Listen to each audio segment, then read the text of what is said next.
വെടിക്കെട്ട് നടക്കുന്നുണ്ട്, നമുക്കൊന്ന് കാണാൻ പോവാന്ന് പറഞ്ഞു. വളരെ ശക്തമായിട്ട് എന്റെ കാലിൽ ആഞ്ഞു വെച്ചു. ആർക്കും എന്താ സംഭവിക്കുന്നതെന്ന് അറിയത്തില്ല. അപ്പൊ ഞാൻ വേദന കൊണ്ട് കിടന്ന് പൊളയുക. ഞാൻ ഉറക്കെ കരയാൻ തുടങ്ങി. കാല് അറ്റുപോയിട്ടുണ്ട്. ഒരു കാലില് അസ്ഥി മാത്രം. പിന്നെ കാലിന്റെ ഉപ്പൂറ്റി നേരെ ഓപ്പോസിറ്റ് തിരിഞ്ഞിരിക്കുന്നു. പെട്ടെന്ന് തന്നെ എന്നെ ആശുപത്രിയിലോട്ട് കൊണ്ടുവന്നു. ആദ്യത്തെ ഒരു ഓപ്പറേഷൻ കഴിഞ്ഞു. കാൽ ഒരു തരത്തിലും അഡ്ജസ്റ്റ് ആകുന്നില്ല. ഒന്നും കൂടെ ഓപ്പറേഷൻ ചെയ്യണമെന്ന് പറഞ്ഞു. മോളിൽ നിന്ന് താഴത്തോട്ട് വീണ്ടും ഒന്നും കൂടെ ഓപ്പറേഷൻ ചെയ്തു. തൊണ്ടയിൽ തുളച്ച് ശ്വാസം നിന്നു. ഇനി അവന്റെ ശരീരത്ത് കത്തി വെക്കാൻ പറ്റുമെന്ന് തോന്നുന്നില്ല. ഇനി വെച്ചാൽ ചിലപ്പോൾ നമുക്ക് ജീവൻ തിരിച്ചു കിട്ടില്ല. ബോഡിയെങ്കിലും തിരിച്ചു കൊണ്ടുവരണം എന്നുള്ള ഇതിലാണ് അവിടുത്തെ മുഴുവൻ ചർച്ച വിഷയം.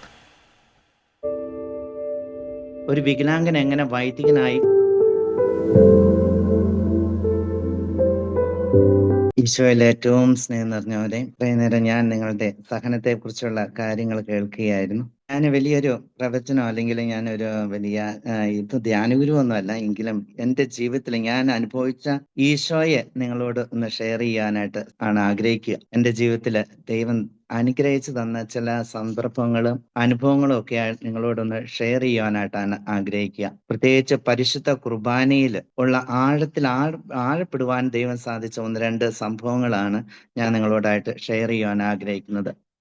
പരിശുദ്ധ ബൈബിളിലൂടെ നമ്മൾ കണ്ണോടിച്ചാൽ നമുക്ക് കാണുവാനായിട്ട് സാധിക്കും. ബൈബിളിൽ അനുഗ്രഹം പ്രാപിച്ച എല്ലാ വ്യക്തികളും പരിശുദ്ധ ബലിപീഠത്തോട് ചേർന്ന് നിന്നവരാണ്. ബൈബിളിൽ അനുഗ്രഹം പ്രാപിച്ച എല്ലാ വ്യക്തികളും പരിശുദ്ധ ബലിപീഠത്തോട് ചേർന്ന് നിന്നവരാണ്. ബലിപീഠത്തിൽ കൂടുകൂട്ടിയവരാണ്, അല്ലെങ്കിൽ ബലിപീഠത്തിന്റെ തണലിൽ കിടന്നുറങ്ങിയവരാണ്. നമുക്കറിയാം ദൈവത്തിന്റെ വീക്ക്നെസ് അല്ലെങ്കിൽ ബലഹീനതയാണ് ബലി എന്നൊക്കെ നമുക്ക് പറയാം. ഇത് ശരിക്കും മനസ്സിലാക്കിയ ഒന്ന് രണ്ട് കഥാപാത്രങ്ങൾ നമുക്ക് പഴയ നിയമത്തിൽ കാണുവാനായിട്ട് സാധിക്കും. അബ്രാഹം, ഇസഹാക്ക്, യാക്കോബ്. ഇവരുടെയൊക്കെ ജീവിതത്തിലെ പ്രത്യേകത എന്താണെന്ന് ചോദിച്ചാൽ അവരെവിടെയൊക്കെ പോകുന്നുവോ അവിടെയെല്ലാം ദൈവത്തിന് വേണ്ടി ബലിപീഠം പണിയും, ബലി അർപ്പിക്കും. ദൈവം ആ ബലിയിൽ പ്രസാദിക്കും. നോഹ ആദ്യമായിട്ട് ജലപ്രളയമൊക്കെ കഴിഞ്ഞ് ബലി അർപ്പിക്കുമ്പോൾ ദൈവം ആ ബലിയിൽ പ്രസാദിക്കുന്നതായിട്ട് നമുക്ക് കാണുവാനായിട്ട് സാധിക്കും. ഉൽപ്പത്തി പുസ്തകം 12-ാം അധ്യായം മുതൽ ഒന്ന് കണ്ണോടിച്ചാൽ 33 വരെയുള്ള അധ്യായങ്ങൾ പല പല ഭാഗങ്ങളിൽ ഈ സംഭവങ്ങളൊക്കെ നമ്മൾ കാണുവാനായിട്ട് സാധിക്കും. ഇനി പുതിയ നിയമത്തിലോട്ട് കടന്നു വന്നിട്ടുണ്ടെങ്കിൽ ഈശോ നമ്മളെ പരിശുദ്ധ കുർബാനയെ കുറിച്ച് പഠിപ്പിക്കുന്ന വിശുദ്ധ യോഹന്നാന്റെ സുവിശേഷം 6-ാം അധ്യായത്തിലാണ്. ഈശോ വീണ്ടും വീണ്ടും നമ്മളോട് പറയും, ജീവനുള്ള സ്വർഗത്തിൽ നിന്നിറങ്ങിയ ജീവനുള്ള അപ്പം ഞാനാകുന്നുവെന്ന്. അപ്പൊ നമ്മുടെയൊക്കെ വിശ്വാസത്തിലേക്ക് ആഴപ്പെടുവാനായിട്ട് എന്നെ സഹായിച്ച സംഭവം എന്ന് പറഞ്ഞിട്ടുണ്ടെങ്കിൽ, ഞാനിപ്പോഴും ഇവിടെ ഒരു വൈദികനായിട്ട് ഇരിക്കുകയാണെങ്കിൽ അത് തമ്പുരാൻ തൊട്ട് എന്നെ അനുഗ്രഹിച്ച് വിളിച്ചുകൊണ്ടിരിക്കുക. പ്രത്യേകിച്ച് നമ്മുടെയൊക്കെ ജീവിതത്തിൽ പല പല സംഭവങ്ങളുടെ ഇതിലൂടെയൊക്കെ കടന്നു പോകുമ്പോൾ തമ്പുരാൻ നമ്മളെ ഒരുക്കിക്കൊണ്ടിരിക്കുകയാണ് ചില കാര്യങ്ങൾക്ക് വേണ്ടിയിട്ട്, ചില ഇതിനു വേണ്ടിയിട്ട്. ചില വേദനകൾ തരുമ്പോൾ ഇതെല്ലാം തമ്പുരാൻ നമ്മൾ ഒരുക്കിക്കൊണ്ടിരിക്കുകയാണ്. പ്രത്യേകിച്ച് ഞാൻ എൻ്റെ വ്യക്തിപരമായ ജീവിതത്തിലോട്ട് തിരിഞ്ഞു നോക്കുമ്പോൾ, ഞാൻ ജനിച്ച് വീഴുമ്പോൾ എൻ്റെ ശരിക്കും ഒരു വികലാംഗനാണ്. ഒരു വികലാംഗൻ എങ്ങനെ വൈദികനായി എന്ന് ചിന്തിക്കുമ്പോൾ എനിക്ക് വളരെ അത്ഭുതം തോന്നാറുണ്ട്. തമ്പുരാൻ തൊട്ട് അനുഗ്രഹിച്ചത് കൊണ്ടാണ്. പല പല ആളുകളിലൂടെ, വ്യക്തികളിലൂടെ എല്ലാം തമ്പുരാൻ നമ്മളെ സഹായിച്ചുകൊണ്ടിരിക്കുക, അനുഗ്രഹിച്ചുകൊണ്ടിരിക്കുകയായിരുന്നു. അല്ലെങ്കിൽ അവരൊക്കെ നമ്മളെ ഓരോരോ പാതയിലൂടെ ഒരുക്കിക്കൊണ്ടിരിക്കുകയാണ്. ഞാൻ ജനിച്ചു വീഴുമ്പോൾ എൻ്റെ വലത് കാല് മുട്ടിന്റെ മുകളിലോട്ട് ഒരു മടക്ക്, പിന്നെ കാലിന്റെ ഉപ്പൂറ്റി നേരെ ഓപ്പോസിറ്റ് തിരിഞ്ഞിരിക്കുന്നു. അതിന്റെ ഉള്ളിലോട്ട് വേറൊരു ഇതും കൂടെ ആയിട്ടാണ് ഇത്രയായിട്ട് ഇരിക്കുന്നത്. ഇപ്പൊ എൻ്റെ വീട്ടിലെ ഞാനാണ് മൂത്ത പുത്രൻ. അപ്പോൾ ഭരണങ്ങാനത്ത് അമ്മ വീട്, അപ്പച്ചന്റെ വീട് അരുവിത്ര. അപ്പോൾ എന്നെ കൊണ്ടുപോകാത്ത ഹോസ്പിറ്റലുകളില്ല, കൊണ്ടാകാത്ത ദേവാലയങ്ങളില്ല. അന്നത്തെ എല്ലാ ഫേമസ് ആയിട്ടുള്ള ദേവാലയങ്ങളിലും കൊണ്ടുപോയി പ്രാർത്ഥിച്ചിട്ടുണ്ട്. പ്രത്യേകിച്ച് ആദ്യത്തെ കടിഞ്ഞൂൽ പുത്രൻ ഇങ്ങനെ കാല് മടങ്ങിയിരിക്കുന്നു. കാണാൻ വരുന്നവരൊക്കെ ഇതിനെക്കുറിച്ച് കമന്റ് ഒക്കെ ചെയ്യുമ്പോൾ അമ്മയ്ക്ക് ഭയങ്കര വിഷമം. ഇതൊക്കെ അമ്മ ഇടയ്ക്ക് പറഞ്ഞു തന്ന സംഭവങ്ങളാണ്. അപ്പൊ ഇത് ഭയങ്കര വിഷമമായിട്ട് തോന്നിയിട്ടുണ്ട്. ഇപ്പൊ എന്നെ കൊണ്ടാകാത്ത സ്ഥലങ്ങളില്ല, കൊണ്ടാകാത്ത ഹോസ്പിറ്റലുകളില്ല, അപ്പൊ ഒന്നും ചെയ്യാൻ പറ്റുന്നില്ല. അതിനുശേഷം ഒരിക്കൽ എനിക്ക് വളരെ തീവ്രമായിട്ടുള്ള പനിയാണ്. അപ്പോൾ ഈ ഭരണങ്ങാനത്ത് അമ്മ വീടെന്ന് പറഞ്ഞ അമ്മ എന്നെ അൽഫോൻസാമ്മയുടെ കല്ലറയിൽ കൊണ്ട് കിടത്തി പ്രാർത്ഥിച്ചു. അതിനുശേഷം തൊട്ട് താഴെയുള്ള മേരിയേരി ഹോസ്പിറ്റലിൽ കൊണ്ടുപോയി. മേരിയേരി ഹോസ്പിറ്റലിൽ കൊണ്ടുപോയപ്പോൾ എൻ്റെ കാല് ഇങ്ങനെ ഇരിക്കുന്നത് കണ്ട് അവിടുത്തെ ഒരു ഡോക്ടർ, പഴയ ഡോക്ടർ, 1980 ആ കാലഘട്ടങ്ങളിൽ ഉണ്ണിത്താൻ എന്ന് പറഞ്ഞ ഡോക്ടർ എൻ്റെ കാല് കണ്ടിരിക്കുന്ന അമ്മയോട് പറഞ്ഞു, കൊച്ചിന് 3 മാസം ആകുമ്പോൾ കൊച്ചിനെ ഇവിടെ കൊണ്ടുവന്ന് നമുക്ക് ഈ കാലിന് എന്തെങ്കിലും ചെയ്യാൻ പറ്റുമോ എന്ന് നോക്കാം. അങ്ങനെ 3 മാസം തികയുന്ന അന്ന് എൻ്റെ അമ്മ എന്നെയും കൂട്ടിക്കൊണ്ട് ഇങ്ങോട്ട് പോവുകയാണ്. ആശുപത്രിയിൽ ചെന്നു. ആദ്യം അൽഫോൻസാമ്മയുടെ കല്ലറയിൽ കൊണ്ട് പ്രാർത്ഥിച്ചു. അതിനുശേഷം ആശുപത്രിയിൽ കൊണ്ടുപോവുകയാണ്. ആശുപത്രിയിൽ ചെന്ന് ഡോക്ടർ 3 മാസം തികഞ്ഞ എൻ്റെ കാല് വലിച്ചു നീട്ടി പ്ലാസ്റ്റർ ഇട്ടു. നല്ല കട്ടിയുള്ള പ്ലാസ്റ്റർ ഇട്ടു. പ്ലാസ്റ്റർ ഇട്ട് വീട്ടിലോട്ട് കൊണ്ടുവന്നു. വീട്ടിൽ കൊണ്ടുവന്നു അങ്ങ് കൊണ്ടുവന്നു. അപ്പോൾ ഈ നല്ല കനമാണ്. അപ്പൊ ആരും എടുക്കത്തില്ല. കാല് എടുത്തോണ്ട് നടക്കാനൊക്കെ ഭയങ്കര ബുദ്ധിമുട്ടാണ്. അപ്പൊ കാലിന് നല്ല നല്ല വെയിറ്റ് ആയ കാരണം ഇങ്ങനെ കിടത്തുള്ളൂ. കട്ടിലേല് നിലത്ത് ഇങ്ങനെ കിടത്തിയിരിക്കുകയുള്ളൂ.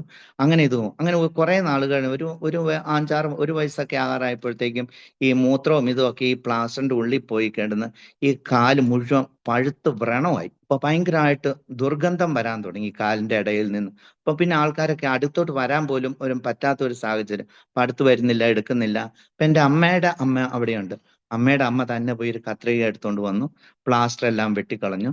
പ്ലാസ്റ്റർ എല്ലാം വെട്ടിയിട്ട് എണ്ണയൊക്കെ തിരുമ്മിട്ട് പറഞ്ഞു, ഇനി കൊച്ചിന്റെ കാല് ഇങ്ങനെ തന്നെ ഇരുന്നാൽ മതി, ഇവിടുന്ന് നിങ്ങളെ എങ്ങും കൊണ്ടുപോകാൻ ഞാൻ സമ്മതിക്കില്ല എന്ന് പറഞ്ഞു. അങ്ങനെ പിന്നെ അത് കഴിഞ്ഞ് അവിടുന്ന് ശേഷം എനിക്ക് 2 വയസ്സുള്ളപ്പോൾ, അപ്പൊ കാല് നൂർന്നിട്ടൊന്നുമില്ല. കാലിന്റെ കുറെ നൂർന്നു, അതായത് ഈ മുട്ടിന്റെ താഴത്തോട്ടുള്ള വളവ് ശരിയായി. പക്ഷെ എന്റെ ഉപ്പൂറ്റി നിലത്ത് എത്തത്തില്ല. കാലിന്റെ ഒരു വിരൽ മാത്രമേ നീട്ടുള്ളൂ, കാലിന്റെ നിലത്ത് കുത്തത്തുള്ളൂ. അപ്പോഴെന്നെ ഹൈ റേഞ്ചിലോട്ട്, പിന്നെ അപ്പൊ അവിടുത്തെ സ്ഥലങ്ങളെല്ലാം ഭരണങ്ങാനത്തുള്ള സ്ഥലങ്ങളെല്ലാം വിറ്റ് ഞങ്ങൾ ഹൈ റേഞ്ചിലോട്ട് കുടിയേറി പാർത്തു. അപ്പൊ ഹൈ റേഞ്ചിലോട്ട് വന്നു കഴിഞ്ഞപ്പോഴത്തെ അവിടുത്തെ ഏറ്റവും വലിയ പ്രശ്നം അവിടെ അടുത്തൊന്നും സ്കൂളുകളില്ല എന്നുള്ളതാണ്. അപ്പൊ അടുത്തൊരു നഴ്സറി ഉണ്ട്.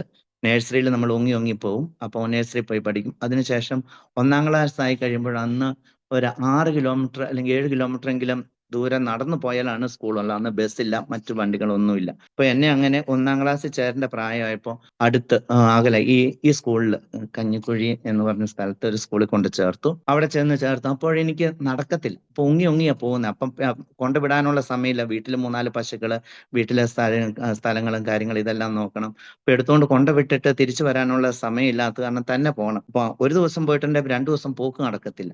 പിന്നെ ചില ദിവസങ്ങളിലൊന്നും ഞാൻ തിരിച്ച് വീട്ടിൽ നടന്നെത്തില്ല. അപ്പൊ ഞാൻ പിള്ളേരുടെ കൂടെ നടന്ന് സ്കൂളിൽ പോകും. തിരിച്ച് വരുന്ന സമയത്ത് ഈ എവിടെയെങ്കിലും റബ്ബർ തോട്ടത്തിൽ എവിടെയെങ്കിലും ഇങ്ങനെ തന്നെ അവിടെ ഇരിക്കും. എന്നിട്ട് വീട്ടിൽ കൂടെ വരുന്ന പിള്ളേരോട് പറയും, നിങ്ങൾ വീട്ടിൽ ചെന്ന് പറയണം എനിക്ക് കാലിന് വേദനയാണ്, നടക്കാൻ പറ്റുന്നില്ല എന്ന് പറയണം.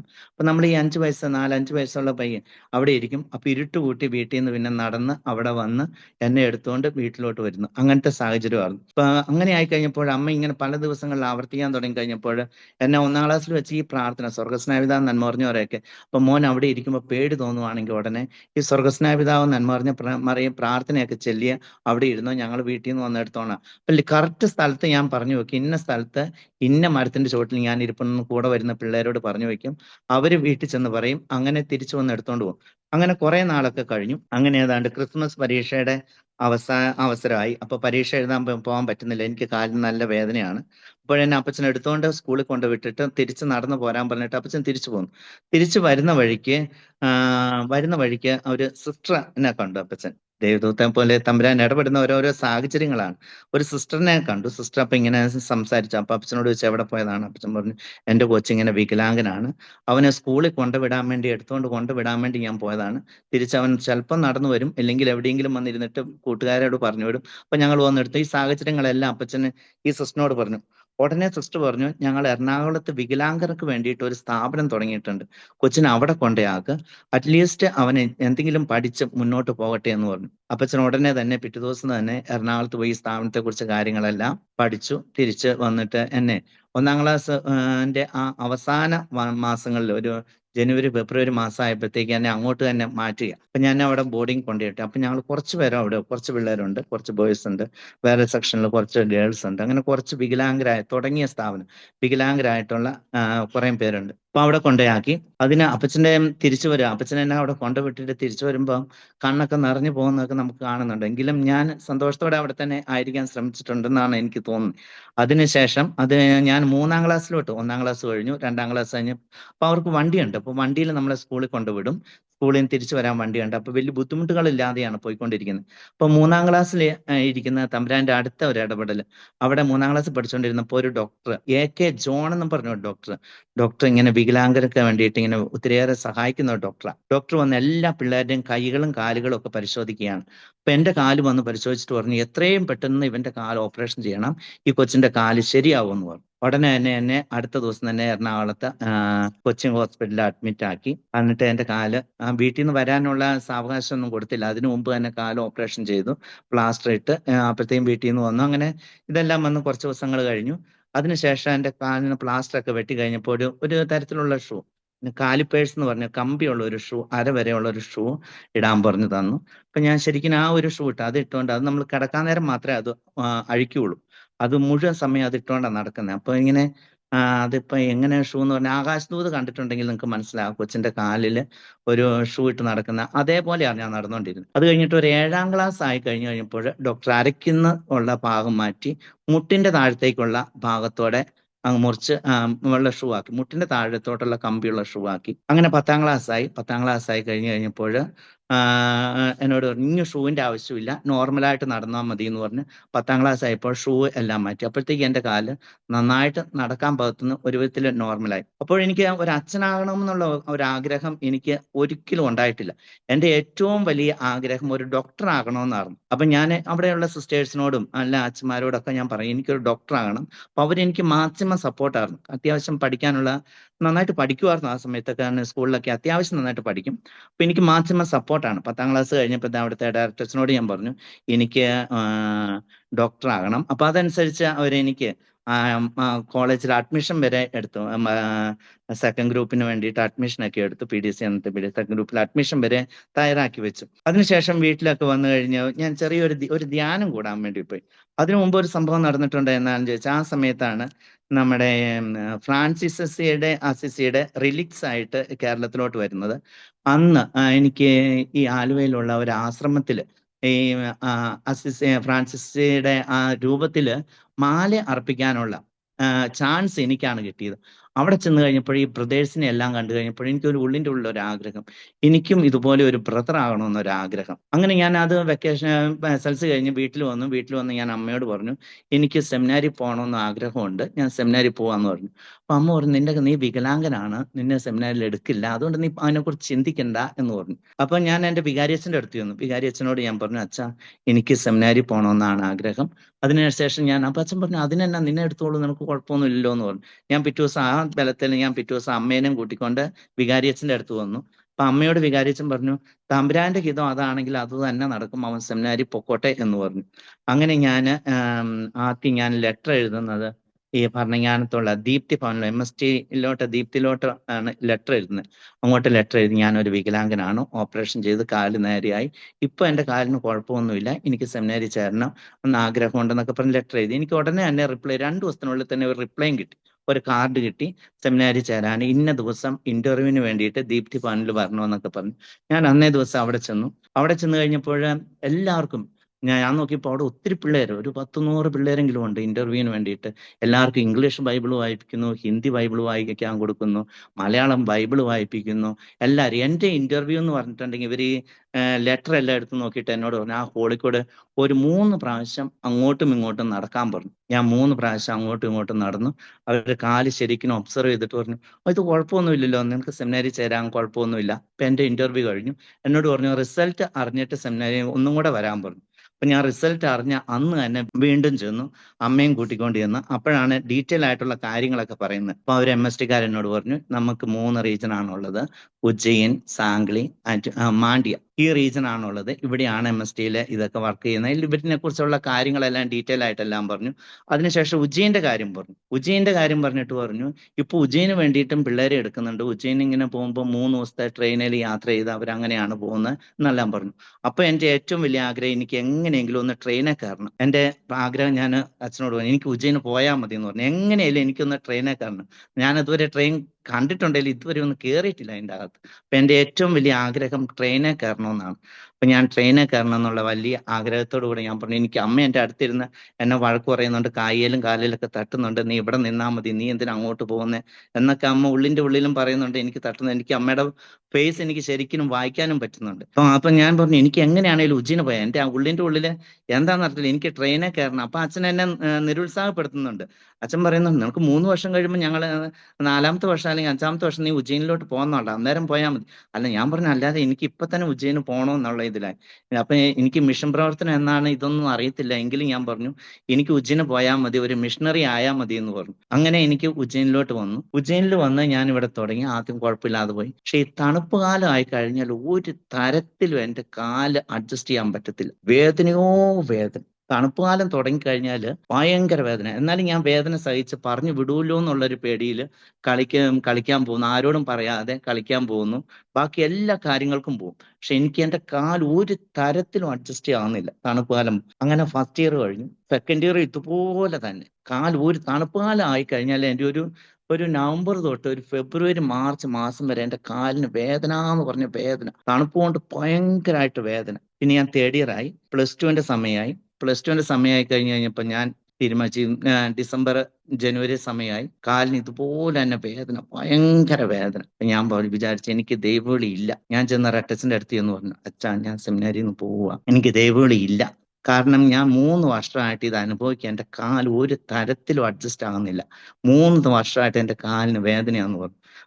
അപ്പം റെക്ടസൻ എന്നെ വിളിച്ച് ആശ്വസിപ്പിച്ച് കുറെ കാര്യങ്ങളെല്ലാം പറഞ്ഞു. എന്നിട്ട് റെക്ടസൻ തന്നെ എന്നെ വിളിച്ചുകൊണ്ട് എന്നോട് പറഞ്ഞു, നീ പരിശുദ്ധ ദിവ്യകാരുണ്യത്തിന് മുമ്പിൽ പോയിരുന്ന് പ്രാർത്ഥിച്ചോളാൻ പറഞ്ഞു. ഞാൻ പരിശുദ്ധ ദിവ്യകാരുണ്യത്തിന് മുമ്പിൽ പോയിരുന്ന് കരഞ്ഞ് പ്രാർത്ഥിക്കുക. എനിക്ക് എന്തെങ്കിലും ഒരു സൈൻ കിട്ടണം. ഒന്നെങ്കിൽ എൻ്റെ കാലിന്റെ വേദന പോകണം, അല്ലെങ്കിൽ എൻ്റെ ദൈവവിളി ഇതല്ലെന്നുള്ളത് തിരിച്ചറിയണം. അപ്പൊ ഞാൻ പരിശുദ്ധ ദിവ്യകാരുണ്യത്തിന് മുമ്പിൽ നിന്ന് കരഞ്ഞ് പ്രാർത്ഥിക്കും. മുട്ടുകുത്തി നിന്ന് അവിടെ നിന്ന് കരഞ്ഞ് പ്രാർത്ഥിക്കാം. ഉടനെ അച്ഛൻ കുറച്ചു നേരം കഴിഞ്ഞപ്പോൾ ഇടയ്ക്ക് അച്ഛൻ കയറി വന്നു. ഭക്ഷണത്തിന് കൊണ്ടുപോയിട്ട് എന്നെ തിരിച്ചെന്നോട് പറഞ്ഞു, നീ പോയി കടന്നോളാൻ പറഞ്ഞു. റെസ്റ്റ് എടുത്തോ, ഞാൻ പറഞ്ഞിട്ട് വന്നാൽ മതി എന്ന് പറഞ്ഞു. കാലൊക്കെ നന്നായിട്ട് മൂടി വെച്ച് അവിടെ കിടന്നോളാൻ പറഞ്ഞു. ഞാൻ എന്നിട്ട് നല്ല ഇതൊക്കെ ഇട്ട് പുതപ്പൊക്കെ ഇട്ട് മൂടി, അച്ഛനിടയ്ക്ക് വന്നു മൂടി പൊതിച്ച് ഞാൻ റെസ്റ്റ് എടുക്കുന്നുണ്ട്. അങ്ങനെ ആദ്യ ദിവസം കഴിഞ്ഞു, 2-ാമത്തെ ദിവസം കഴിഞ്ഞു, 3-ാമത്തെ ദിവസം കഴിഞ്ഞു. എനിക്ക് അന്ന് പതുക്കെ ആ വേദന അങ്ങ് മാറിയിട്ട് ഒരു 3-4 ദിവസം കൊണ്ട് എൻ്റെ കാലിന്റെ വേദന കംപ്ലീറ്റ് ആയിട്ട് അങ്ങ് മാറി. അതിനുശേഷം ഇതുവരെയും ആ കാലിന് വേദന വന്നിട്ടില്ല. ഇപ്പൊ ഞാൻ എത്ര തണുപ്പായാൽ പോലും കാലയിൽ സോക്സോ ഇതോ ഒന്നും ഇടാറില്ല. ഒരു ഷൂ ഇടാറില്ല, സോക്സ് ഇടാറില്ല, കാല് അങ്ങനെ പ്രൊട്ടക്ട് ചെയ്യാറില്ല, ഒന്നുമില്ല. ആ വേദന പോയി. ആ വേദന ഇതുവരെയും ഈ നിമിഷം വരെയും എനിക്ക് തിരിച്ചു വന്നിട്ടില്ല എന്നുള്ളതാണ്. അപ്പൊ ഞാൻ ആ പരിശുദ്ധ ദിവ്യകാരുണ്യത്തിന്റെ ആ വലിയ ശക്തി ഏറ്റവും കൂടുതൽ അനുഭവിച്ചത് എൻ്റെ ദൈവവിളി തിരിച്ചറിയാൻ സഹായിച്ച ഒരു സംഭവമായിരുന്നു ഈ സംഭവം എന്ന് പറയുന്നത്. അങ്ങനെ സെമിനാരി കാലഘട്ടങ്ങളിൽ അങ്ങനെ നന്നായിട്ട് അതങ്ങ് കഴിഞ്ഞു. അതിനുശേഷം ഞങ്ങളുടെ ബാച്ചിൽ ഒത്തിരി പേരുണ്ട്, 11 പേരുണ്ട്. അപ്പൊ ഞങ്ങൾ എല്ലാവരും കൂടെ ഉജ്ജയിനിൽ ഞങ്ങൾക്ക് അഡ്മിഷൻ കിട്ടിയതില്ല. അപ്പൊ ഞങ്ങളെ പല സെമിനാരികളിലോട്ടാണ് ഇതിനു വേണ്ടിയിട്ട് വിടുന്നത്, നമുക്ക് ഫോർമേഷന് വേണ്ടിയിട്ട് വിട്ടത്. അപ്പൊ എനിക്ക് കിട്ടിയ ചാൻസ്, ഞാൻ വടവാതൂർ സെമിനാരിലായിരുന്നു. അവിടെ ചെന്ന് നല്ല ഭംഗിയായിട്ട് കുറെ നാളുകൾ പോയി. ഒരു ഡിസംബർ ജനുവരി മാസമായി കഴിഞ്ഞപ്പോൾ വീണ്ടും എനിക്ക് ഒരു ദിവസം ഞാൻ എൻ്റെ അന്ന് ഇച്ചിരി കരോട്ടയുടെ ഒക്കെ പ്രാക്ടീസ് എടുക്കുന്ന ബ്രദേഴ്സിന്റെ കൂടെ ചെന്ന് ഞാനും ഇച്ചിരി പ്രാക്ടീസ് എടുത്തു. അന്ന് എനിക്ക് വയറിന് ഒരു ചെറിയ വേദന പോലെ തോന്നി. ഞാൻ എൻ്റെ കൂടെ ഉള്ളൊരു കമ്പാനിയനുണ്ട്, അവനോട് ഞാൻ പറഞ്ഞു, എടാ എനിക്ക് വയറിന് നല്ല വേദനയുണ്ട് എന്ന് പറഞ്ഞു. അപ്പൊ ഞങ്ങൾ രണ്ടുപേരും കൂടെ, അവൻ ചെന്ന് അച്ഛനോട് പറഞ്ഞു, രാവിലെ തന്നെ എന്നെ അന്ന് വൈകിട്ട് എന്നെ ആശുപത്രിയിലോട്ട് കൊണ്ടുപോയി ചെക്ക് ചെയ്തു. ഡോക്ടർ വന്ന് നോക്കിയിട്ട് പറഞ്ഞു, വയറിന്റെ അപ്പൻഡിക്സ് ആണ്, എത്രയും പെട്ടെന്ന് ഒന്നും കൂടെ ഒരു ഓപ്പറേഷൻ ചെയ്താലേ ശരിയാവുള്ളൂ എന്ന് പറഞ്ഞു. ഇത് 24 മണിക്കൂറിനുള്ളിൽ ഓപ്പറേഷൻ ചെയ്യണമെന്ന്. അപ്പൊ ഞാൻ അവനോട് പറഞ്ഞു, എടാ നീ റെക്ടസിനോ അങ്ങോട്ട് സെമിനാരിലോട്ട് ഒന്ന് വിളിച്ചിട്ട് ഇവിടെ ഒരു സൈൻ ഇട്ട് കൊടുത്തു. അവൻ ഉടനെ സെമിനാരിലോട്ട് ഫോൺ പോയി വിളിച്ചു പറഞ്ഞിട്ട് സൈൻ ഇട്ട് കൊടുത്തു. അങ്ങനെ ഓപ്പറേഷൻ ചെയ്തു എന്നെ കൊണ്ടുവന്നു. ആ ഓപ്പറേഷൻ കഴിഞ്ഞപ്പോൾ എന്താ സംഭവിച്ചതെന്ന് ചോദിച്ചിട്ടുണ്ടെങ്കിൽ, എനിക്ക് അന്ന് വൈകിട്ട് തൊട്ട് ഭയങ്കര ബ്ലീഡിങ്, അതായത് ഈ കീഹോൾ സർജറി ആയിരുന്നു. അപ്പൊ 3 തുളയുണ്ട്, അതിൻ്റെ അകത്തുനിന്ന് പുറത്തോട്ട് ബ്ലഡ് വരുന്നുണ്ട്, നന്നായിട്ട് ബ്ലീഡ് ചെയ്യുന്നുണ്ട്. അപ്പൊ അവിടെ കുറെ നേഴ്സുമാർ കുറെ കോട്ടം കൊണ്ടുവെക്കുന്നു, അത് മുഴുവൻ ബ്ലഡിൽ കുളിക്കുന്നു. അങ്ങനെ ഇത് ഭയങ്കരമായിട്ട് ബ്ലീഡിങ് ഉണ്ട്. പിന്നെ എനിക്ക് നല്ല വൊമിറ്റിങ്, രാത്രി മുഴുവൻ നല്ല വൊമിറ്റിങ്. വെളുക്കാറായപ്പോഴത്തേക്ക് എൻ്റെ ശരീരത്തിൽ നിന്ന് കുറെ ബ്ലഡ് എല്ലാം പോയിട്ട് ഞാൻ ആകെ ടയേർഡായി. ഉടനെ നഴ്സുമാരും സിസ്റ്റേഴ്സ് എല്ലാവരും കൂടി ഡോക്ടറിനെ വീണ്ടും വിളിച്ചു വരുത്തി. ഇവരെല്ലാവരും കൂടെ നോക്കിയിട്ട് ടെസ്റ്റ് ചെയ്തിട്ട് പറഞ്ഞു, ഒന്നും കൂടെ ഓപ്പറേഷൻ ചെയ്താൽ അതിൻ്റെ അകത്തെ സ്റ്റിച്ച് വിട്ടുപോയതാണെന്ന് പറഞ്ഞു. പിന്നെ രാവിലെ തന്നെ വീണ്ടും കയറ്റി വയറ് ഒന്നും കൂടെ കീറി ഓപ്പറേഷൻ ചെയ്തു. അത് കഴിഞ്ഞ് 2 ദിവസം കഴിഞ്ഞ് എന്നെ ഡിസ്ചാർജ് ചെയ്ത് സെമിനാരിലോട്ട് വിട്ടു. സെമിനാരിൽ ചെന്ന് ബ്രദേഴ്സ്, അന്ന് എനിക്ക് ഭയങ്കര വയറുവേദനയുണ്ട്, എന്നാലും കുഴപ്പമില്ല. വൈകുന്നേരങ്ങളിൽ എല്ലാ ബ്രദേഴ്സും അടുത്ത് വന്നു. എല്ലാവരും കൂടെ നിർബന്ധിച്ച്, എനിക്ക് ഭക്ഷണം കഴിക്കാൻ പറ്റുന്നില്ല, അതുപോലെ വേദനയുണ്ട്. ബ്രദേഴ്സ് എല്ലാവരും കൂടെ വന്ന് നിർബന്ധിച്ച് ഒരു ഗ്ലാസ് പാല് കുടിപ്പിച്ചു. അത് കഴിഞ്ഞ ശേഷം രാത്രി ഒരു 12 മണിയായി കഴിഞ്ഞപ്പോൾ എനിക്ക് നിൽക്കാൻ പറ്റാത്ത പോലെ വേദന. ഈ പാല് കുടിച്ചതിന്റെ ഗ്യാസും ഇതും എല്ലാം കൂടെ വയറിലെ ഭയങ്കര വേദന. അത് പിടിച്ചു. അപ്പൊ നമ്മളൊന്ന് കരഞ്ഞാന്ന് ഡോർമെട്രി സിസ്റ്റം. അപ്പൊ നമ്മൾ ഒരു ഇച്ചിരി സൗണ്ട് കേട്ടിയ ബാക്കി ബ്രദേഴ്സ് എല്ലാവരും ഞെട്ടി വെക്കും. അതുകൊണ്ട് ഞാനൊന്നും മിണ്ടാതെ പിടിച്ച് ഇങ്ങനെ കിടക്കും, ആരും ബുദ്ധിമുട്ടിക്കണ്ട എന്നുള്ള ഇതിൽ പിടിച്ച് കിടക്കും. ഒരു 3 മണി കഴിഞ്ഞപ്പോഴത്തേക്കും എൻ്റെ വേദന സഹിക്കാൻ പറ്റാത്ത പോലെ ഞാൻ ഉറക്കെ കരയാൻ തുടങ്ങി. എല്ലാ പ്രദേശത്തും പെട്ടെന്ന് ചാടി എഴുന്നേറ്റ് വന്നു. അപ്പം ഞാൻ വേദന കൊണ്ട് കിടന്ന് പൊളയുക.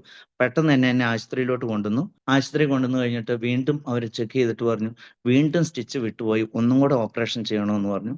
അങ്ങനെ വീണ്ടും ഒന്നും കൂടെ വയറ് ഓപ്പറേഷൻ ചെയ്യുകയാണ്. അങ്ങനെ വീണ്ടും ICU കിടക്കുകയാണ്. ICU കിടന്ന് 2 ദിവസം കഴിഞ്ഞു.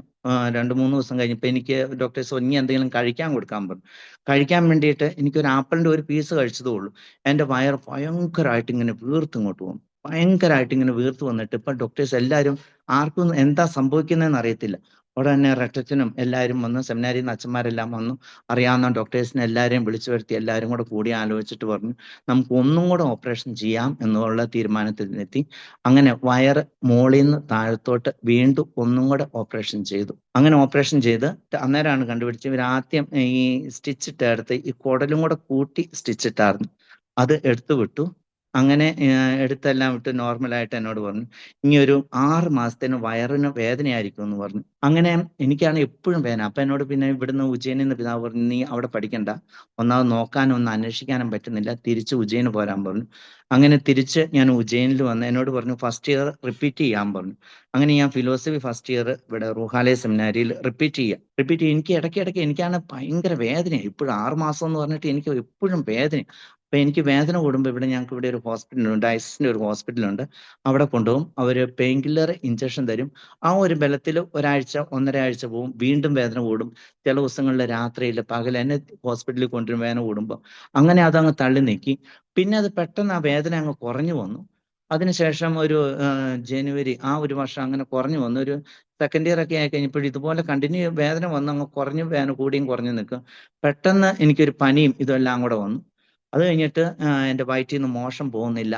എനിക്ക് ഇങ്ങനെ ഛർദി. അപ്പൊ ഞാനിങ്ങനെ ഡോർമെട്രിയിൽ കിടക്കുക. 2-3 ദിവസമായിട്ട് പനിച്ച് ഇങ്ങനെ കിടക്കുക. അപ്പൊ ഭക്ഷണം കഴിക്കുന്നില്ല. അപ്പൊ എൻ്റെ ഫാദർ പ്രീഫിറ്റ് എൻ്റെ അടുത്ത് വന്നു. എൻ്റെ കട്ടിലെ വന്നിരുന്നിട്ട് എന്നോട് ചോദിച്ചു, മോനെ എന്നാ പറ്റി? ഞാൻ പറഞ്ഞു, അച്ഛൻ എനിക്ക് ഒട്ടും പറ്റുന്നില്ല, എൻ്റെ വയറ് ഒട്ടും സമ്മതിക്കുന്നില്ല, എനിക്ക് നല്ല വേദനയാണ്, പക്ഷെ എനിക്ക് ഒന്നും കഴിക്കാൻ പറ്റുന്നില്ല. എന്നാ കഴിച്ചാലും ഞാൻ അപ്പോൾ കഴിച്ച ഛർദിക്കാണ്. പിന്നെ എനിക്ക് മോഷനില്ല, വയറ്റിൽ നിന്ന് പോകുന്നില്ല. ഇത്രയും ഒരാഴ്ചയായിട്ട് വയറ്റിൽ നിന്ന് പോകുന്നില്ല. ഇതെല്ലാം എനിക്ക് പ്രശ്നം, എനിക്ക് ഭയങ്കര വേദനയാണെന്ന് പറഞ്ഞു. ഉടനെ എൻ്റെ ഫാദർ പ്രീഫിറ്റ് പറഞ്ഞു, ഇൻഫർമറിയും ബ്രദറിനെ വിളിച്ചിട്ട് പറഞ്ഞു, നിനക്ക് ഇച്ചിരി കഞ്ഞി എടുത്തോണ്ട് പോവാ, പെട്ടെന്ന് ഈ ബ്രദറിന് ഇച്ചിരി കഞ്ഞി ഉണ്ടാക്കി കൊടുക്കാൻ പറഞ്ഞു. കഞ്ഞി ഉണ്ടാക്കിക്കൊണ്ട് വന്നു. ഒരു സ്പൂൺ വായിലോട്ട് വെച്ചില്ല, എനിക്ക് ഛർദി തുടങ്ങി. പെട്ടെന്ന് തന്നെ വീണ്ടും എന്നെ ഹോസ്പിറ്റലിലോട്ട് അഡ്മിറ്റ് ആക്കി. അപ്പൊ പെട്ടെന്ന് പിന്നെ എന്നെ സോണോഗ്രാഫി ഇതൊക്കെ ചെയ്ത് നോക്കി.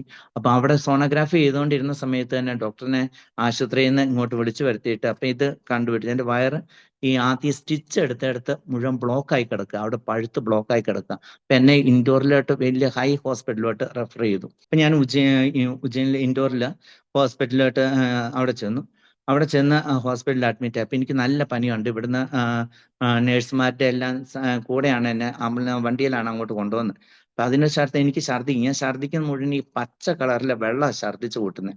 അതായത് നമ്മുടെ ഈ പൈപ്പിൽ നിന്ന് ഈ പായൽ വരുന്ന പോലത്തെ സാധനമാണ് എൻ്റെ വയറ്റിൽ നിന്ന് മുഴുവൻ ഛർദിച്ച് പോകുന്നത്. അവിടെ ചെന്ന ഉടനെ മൂക്കിൽ കൂടെ ട്യൂബ് ഇട്ടു.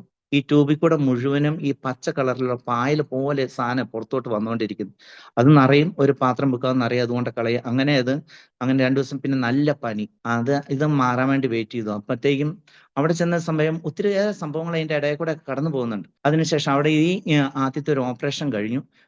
2 ദിവസം കഴിഞ്ഞ് ഓപ്പറേഷൻ കഴിഞ്ഞ് എൻ്റെ അന്ന് വൈകിട്ട് എനിക്ക് വീണ്ടും ബ്ലീഡിങ് തുടങ്ങി. അതായത് എൻ്റെ ശരീരത്ത് ബ്ലഡ് നിൽക്കില്ല. സെറ്റിസെമിയ എന്ന് പറഞ്ഞ ഒരു ഇത് പറയും ബ്ലഡിൻ്റെ അകത്ത്, അതായത് ബ്ലഡ് പോയിസൺ ആയിപ്പോയി. അപ്പൊ അതായത് ശരീരത്തിൽ ബ്ലീഡിങ്, എല്ലായിടത്തോട്ടും മോശം പോകുന്നു, എല്ലായിടത്തോട്ടും ബ്ലീഡിങ് ആയി. അപ്പം ശരീരത്തിൽ ബ്ലഡ് നിൽക്കുക. അതോടൊപ്പം തന്നെ ബ്ലഡ് കയറ്റാനും തുടങ്ങി. പെട്ടെന്ന് തന്നെ എന്നെ വെന്റിലേറ്ററിലോട്ട് മാറ്റി.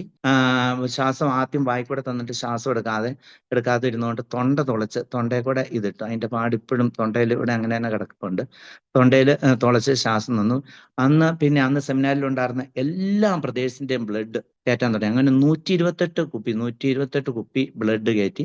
അങ്ങനെ ഏതാണ്ട് 52 ദിവസം ഞാൻ വെന്റിലേറ്ററിൽ കിടന്നു. അത് കഴിഞ്ഞിട്ട് ഒരു സംഭവം എന്നാന്ന് ചോദിച്ചിട്ടുണ്ടെങ്കിൽ, ഞാൻ അവിടെ ആശുപത്രിയിൽ ചെന്ന സമയത്ത് അവിടെ ഒരു നേഴ്സ് ഉണ്ട്. അപ്പൊ അവിടുത്തെ കുറെ നേഴ്സുമാരുണ്ട്, മലയാളി നേഴ്സുമാർ ഒത്തിരി ഉണ്ട് ചോയിത്രാം ഹോസ്പിറ്റലിൽ. അന്ന് നേഴ്സുമാർ BSc നഴ്സിംഗ് പഠിച്ചിട്ട് ഇറങ്ങുന്ന ഒത്തിരിയാണ്. അപ്പം ഞാൻ അവിടെ ചെന്ന് കേട്ടിട്ട് ഒരു നേഴ്സ് എന്നെ കാണാൻ വേണ്ടിയിട്ട് വരിക. നമ്മൾ അറിയയില്ല, പരിചയമില്ല, ഒന്നുമില്ല. അപ്പൊ ആ നേഴ്സ് എന്നെ കാണാൻ വേണ്ടി വരുന്ന സമയത്ത് ഡോക്ടർ എന്നെ വന്ന് ചെക്ക് ചെയ്തിട്ട് പോകുന്ന സമയമായിരുന്നു. അപ്പൊ ആ ഡോക്ടർ ചോദിച്ചു, എവിടെ ഇങ്ങോട്ടാ പോകുന്നതെന്ന് ചോദിച്ചു. അപ്പൊ നമ്മൾ സാധാരണ പറയുന്ന പോലെ ആ നേഴ്സ് സ്മിത എന്ന് പറഞ്ഞ നേഴ്സ് ആ ഡോക്ടറിനോട് പറഞ്ഞു, എന്റെ ബ്രദർ ഇവിടെ അഡ്മിറ്റാ, ഞാൻ അവന്റെ അടുത്തോട്ട് പോവാന്ന് പറഞ്ഞു. അയ്യോ, നിന്റെ ബ്രദർ ആണോ, അന്ന് ഞാൻ ഒന്നും കൂടെ ചെക്ക് ചെയ്യാം, അപ്പൊ നമുക്ക് രണ്ടുപേർക്കും കൂടെ പോയി ഒന്നും കൂടെ ചെക്ക് ചെയ്യാന്ന് പറഞ്ഞിട്ട് ഡോക്ടറെയും പുള്ളിക്കാരത്തെയും കൂടെ കൂട്ടിക്കൊണ്ട് അന്ന് മുതൽ ഞാൻ ആ ഹോസ്പിറ്റലില് സ്മിതയുടെ ബ്രദറായിട്ടാണ് അറിയപ്പെടുന്നത്. അപ്പൊ എനിക്കൊരു എക്സ്ട്രാ കെയറും കൂടെ കിട്ടാൻ തുടങ്ങി. അത് കഴിഞ്ഞിട്ട് ഞാൻ ഈ വെന്റിലേറ്റർ കിടക്കുന്ന സമയത്ത് മുഴുവനും എല്ലാവരും എനിക്ക് വേണ്ടി പ്രാർത്ഥിക്കുന്നുണ്ട്. ലോകം മൊത്തം എല്ലാ ബ്രദേഴ്സും അവരവരുടെ വീട്ടിലോട്ട് വിളിച്ചു പറഞ്ഞു അവിടെ എല്ലാം പ്രാർത്ഥന, എല്ലാ ദിവസവും സെമിനാരിയിൽ ആരാധന, എൻ്റെ ഉജ്ജയിൻ രൂപതയിൽ ആരാധന, എൻ്റെ ഇടവകയിൽ ആരാധന, അങ്ങനെ എല്ലായിടത്തും പ്രാർത്ഥന നടക്കുന്നുണ്ട്. അപ്പൊ ഈ ഇത് വെന്റിലേറ്റർ ഇട്ടുകൊണ്ട് തന്നെ ഒരു പ്രാവശ്യം കൂടെ ഓപ്പറേഷൻ ചെയ്യണം. അപ്പൊ എല്ലാവരും ഭയങ്കര പ്രാർത്ഥനയാണ്. അപ്പൊ രാവിലെ ഡോക്ടർ വന്ന് എല്ലാവരോടും സംസാരിച്ച് രാവിലെ ഓപ്പറേഷൻ ചെയ്യുന്ന സമയം തോന്നി, ഏതാണ്ട് 9 മണിയോ 10 മണിയോ 10 മണി ആയി കഴിഞ്ഞിട്ടും എന്നെ ഓപ്പറേഷൻ തിയേറ്ററിലോട്ട് കൊണ്ടുപോകുന്നില്ല. അത് കഴിഞ്ഞിട്ട് വീണ്ടും എടുക്കുന്നില്ല. ഒരു 12 മണിയായിട്ടും വിളിക്കുന്നില്ല, 3 മണിയായി വിളിക്കുന്നില്ല, 4 മണിയായി. അപ്പൊ ഈ നേഴ്സ് വന്നിട്ട് നോക്കിയിട്ട് എന്നെ ഓപ്പറേഷനിലോട്ട് കൊണ്ടുവന്നില്ല. അപ്പൊ ഈ നേഴ്സ് ചെന്ന് ഡോക്ടറിനെ കാണും. അപ്പൊ ഈ നേഴ്സ് ചെന്ന് ഡോക്ടറിനോട് ചോദിച്ചാൽ, ഡോക്ടറെ അവനെ എന്നെ തിയേറ്ററിലോട്ട് വിളിക്കാത്ത. അപ്പൊ ഡോക്ടർ പറഞ്ഞു, ഇനി അവന്റെ ശരീരത്തിൽ കത്തി വെക്കാൻ പറ്റുമെന്ന് തോന്നുന്നില്ല, ഇനി വെച്ചാൽ ചിലപ്പോൾ നമുക്ക് ജീവൻ തിരിച്ച് കിട്ടില്ല, അതുകൊണ്ട് നമുക്ക് കത്തി വെക്കാം. അപ്പൊ ഈ നേഴ്സ് തന്നെ ഡോക്ടറിനെ ബൂസ്റ്റ് ചെയ്യുന്നുണ്ട്. അല്ല ഡോക്ടറെ, ഇത് വെക്കണം, ചെയ്യണം സാറേ, കാരണം ഇത് ജീവന്റെ ഇതാണല്ലോ എന്ന് പറഞ്ഞ് ഡോക്ടറിനെ ഈ നേഴ്സ് തന്നെ ബൂസ്റ്റ് ചെയ്യുന്നുണ്ട്. അങ്ങനെ വീണ്ടും അവസാനം ഒരു 6 മണി ആയി കഴിഞ്ഞപ്പോൾ ഓപ്പറേഷൻ തിയേറ്ററിലോട്ട് കയറ്റി ബോധം കെടുത്താതെ തന്നെ വെന്റിലേറ്ററിൽ ഇട്ട് തന്നെ ഓപ്പറേഷനൊക്കെ ചെയ്തു. ഓപ്പറേഷൻ ചെയ്തുകൊണ്ട് കിടത്തി. അപ്പോൾ ഡോക്ടർ അത് കഴിഞ്ഞിട്ട് പുറത്തോട്ട് ഇറങ്ങി വന്നിട്ട് ഈ നേഴ്സിന്റെ കൈയെ പിടിച്ചുകൊണ്ട് പറയാം, അത് ഞാനല്ല ചെയ്തത്, ആരോ ഒരു പ്രേരണ തന്ന, ആരോ എന്നെ പിടിച്ച് ഓപ്പറേഷൻ ചെയ്യുന്ന പോലെയാണ് എനിക്കിത് തോന്നിയത് എന്ന് പറയാണ്. അതുപോലെ തന്നെ ഒരു അനുഭവം എന്ന് പറഞ്ഞിട്ടുണ്ടെങ്കിൽ എല്ലാവരും, ഞാൻ പറഞ്ഞ പോലെ എല്ലാവരും എനിക്ക് വേണ്ടിയിട്ട് പ്രാർത്ഥിക്കുക. പ്രത്യേകിച്ച് എൻ്റെ ഇടവക ഇടുക്കി രൂപതയിലെ കീരത്തോട് എന്ന് പറഞ്ഞ പള്ളിയാണ്. അവിടെ എല്ലാവരും എനിക്ക് വേണ്ടി പ്രാർത്ഥിക്കും. അവിടെ പരിശുദ്ധ ദിവികാരനെ എഴുന്നള്ളിച്ച് വെച്ച് അതിൻ്റെ മുമ്പിലിരുന്ന ആളുകൾ പ്രാർത്ഥിക്കുന്നുണ്ട്. ഇടവക്കാര് 250-300 വീട്ടുകാരുണ്ട്. അവിടുന്ന് എല്ലാ റെപ്രസെൻറ്റേറ്റീവായിട്ട് ആൾക്കാർ പോയിരുന്ന് എനിക്ക് വേണ്ടിയിട്ട് പ്രാർത്ഥിക്കുന്നുണ്ട്, മാധ്യസ്ഥം വഹിച്ച് പ്രാർത്ഥിക്കുന്നുണ്ട്, കണ്ടിന്യൂസ് ആയിട്ട് പ്രാർത്ഥിക്കുന്നുണ്ട്. പിന്നെ നമ്മുടെ എല്ലാ ഈ ക്രിസ്ത്യ വിശ്വാസം, നമ്മുടെ ഇപ്പം നാട്ടിലൊക്കെ ആണെങ്കിൽ നമുക്ക് എൻ്റെ തൊട്ട് വീടിൻ്റെ താഴെ ഒരു ഹൈന്ദവ ഫാമിലിയാണ്. അപ്പൊ നമുക്കറിയാം ഈ ഹൈന്ദവ ഫാമിലിയും നമ്മൾ ചെറുപ്പം തൊട്ട് കയറി ഇറങ്ങുന്ന നല്ല ബന്ധം. അപ്പൊ അവിടുത്തെ ചേച്ചിയും അവർക്കും പശുവുണ്ട്, നമ്മുടെ വീട്ടിലും പശുവുണ്ട്, എല്ലാം സിറ്റിയിലാണ് പാല് കൊടുക്കുന്നത്.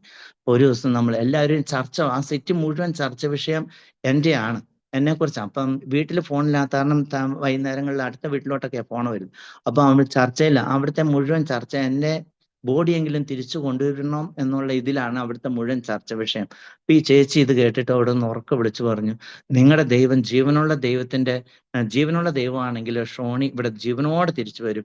നിങ്ങൾ എത്രയോ മാസങ്ങളായിട്ട് അവന് വേണ്ടിയിട്ട് പ്രാർത്ഥിക്കുന്നു, ഇതുവരെ ഒരു ഇമ്പ്രൂവ്മെന്റ് ഇല്ലല്ലോ, നിങ്ങളുടെ ദൈവത്തിന് ജീവനുള്ളതാണെങ്കിൽ തീർച്ചയായിട്ടും അവനിവിടെ തിരിച്ചു വരുമെന്ന് പറഞ്ഞു. അങ്ങനെ ഇതെല്ലാം കഴിഞ്ഞിട്ട് ഞാൻ ഒരു വർഷം കഴിഞ്ഞിട്ടാണ് ഈ അസുഖത്തിൽ നിന്നൊക്കെ ഒരു വിടുതൽ കിട്ടിയിട്ട് വീട്ടിലോട്ട് ചെല്ലുന്നത്. അപ്പൊ ഞാൻ വീട്ടിൽ ചെന്നത് ഈ ചേച്ചി ഓടി വരുന്നുണ്ട്. അപ്പൊ ഞാൻ വിചാരിച്ചു എന്നെ കാണാനുള്ള ആകാംക്ഷയോടെ ജിജ്ഞാസയോടെ കൂടെ ഓടി വരുന്നതാണെന്ന് ഞാൻ ഓർത്തെ.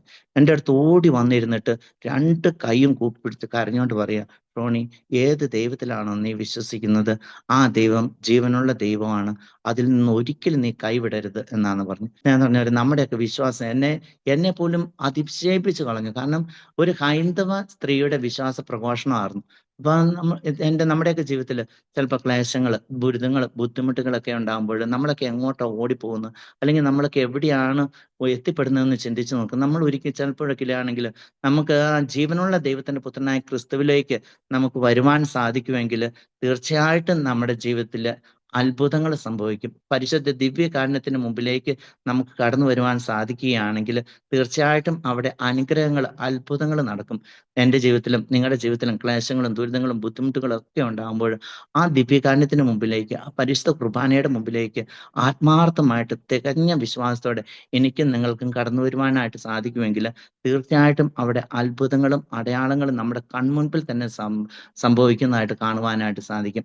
അതുകൊണ്ട് എനിക്ക് എൻ്റെ വ്യക്തിപരം അന്ന് തൊട്ട് ഞാൻ എൻ്റെ ജീവിതത്തിൽ ഡെവലപ്പ് എല്ലാ ദിവസവും സെമിനാരി ജീവിതം തൊട്ട് ഈ നിമിഷം വരെ എല്ലാ ദിവസവും രാവിലെ എഴുന്നേൽക്കുമ്പോൾ തന്നെ 5 മണി തൊട്ട് ഒരു 6 മണി വരെ ഈ കുർബാനയ്ക്ക് തൊട്ട് മുമ്പ് വരെ അവിടെ ഇരുന്ന് നമ്മൾ പരിശുദ്ധ ദിവ്യകാരുണ്യത്തിന് മുമ്പിൽ ഇരുന്ന് അവിടുന്ന് എങ്കിലും അനുഗ്രഹം പ്രാപിച്ചിട്ടേ ഞാൻ പുറത്തിറങ്ങാറുള്ളൂ.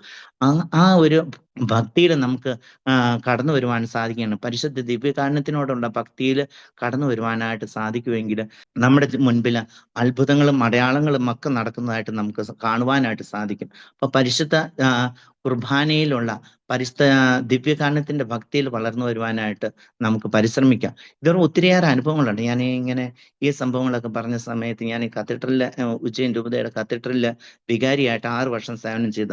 അപ്പോൾ ഒരു ദിവസമാണെങ്കിൽ മെലിഞ്ഞ് ഉണങ്ങിയ ഒരു സ്ത്രീ എൻ്റെ റൂമിലോട്ട് കടന്നു വന്നു. ഒരു ഹൈന്ദവ സ്ത്രീയാ. അപ്പൊ എന്നോട് പറഞ്ഞു, അച്ഛാ, ഞാനിങ്ങനെ കുറേ ദിവസങ്ങളായിട്ട് ഇവിടെ മാസങ്ങളായിട്ട് ഒരു ഗവൺമെന്റ് ടീച്ചറാ, പല ഹോസ്പിറ്റലുകളിലും പല ഇതിലും ട്രീറ്റ്മെന്റിന് വേണ്ടിയിട്ട് പോയി. പക്ഷെ എനിക്ക് എൻ്റെ രോഗം കണ്ടുപിടിക്കുവാനോ ഒന്നും സാധിക്കില്ല. അച്ഛൻ എനിക്ക് വേണ്ടി ഒന്ന് പ്രാർത്ഥിക്കണമെന്ന് പറഞ്ഞു. ഇപ്പം നമ്മുടെ ഒരു ഉജ്ജയിൻ രൂപതയുടെ കത്തീഡ്രൽ പള്ളിയുടെ സൈഡിൽ നിത്യാരാധന ചാപ്പലുണ്ട്.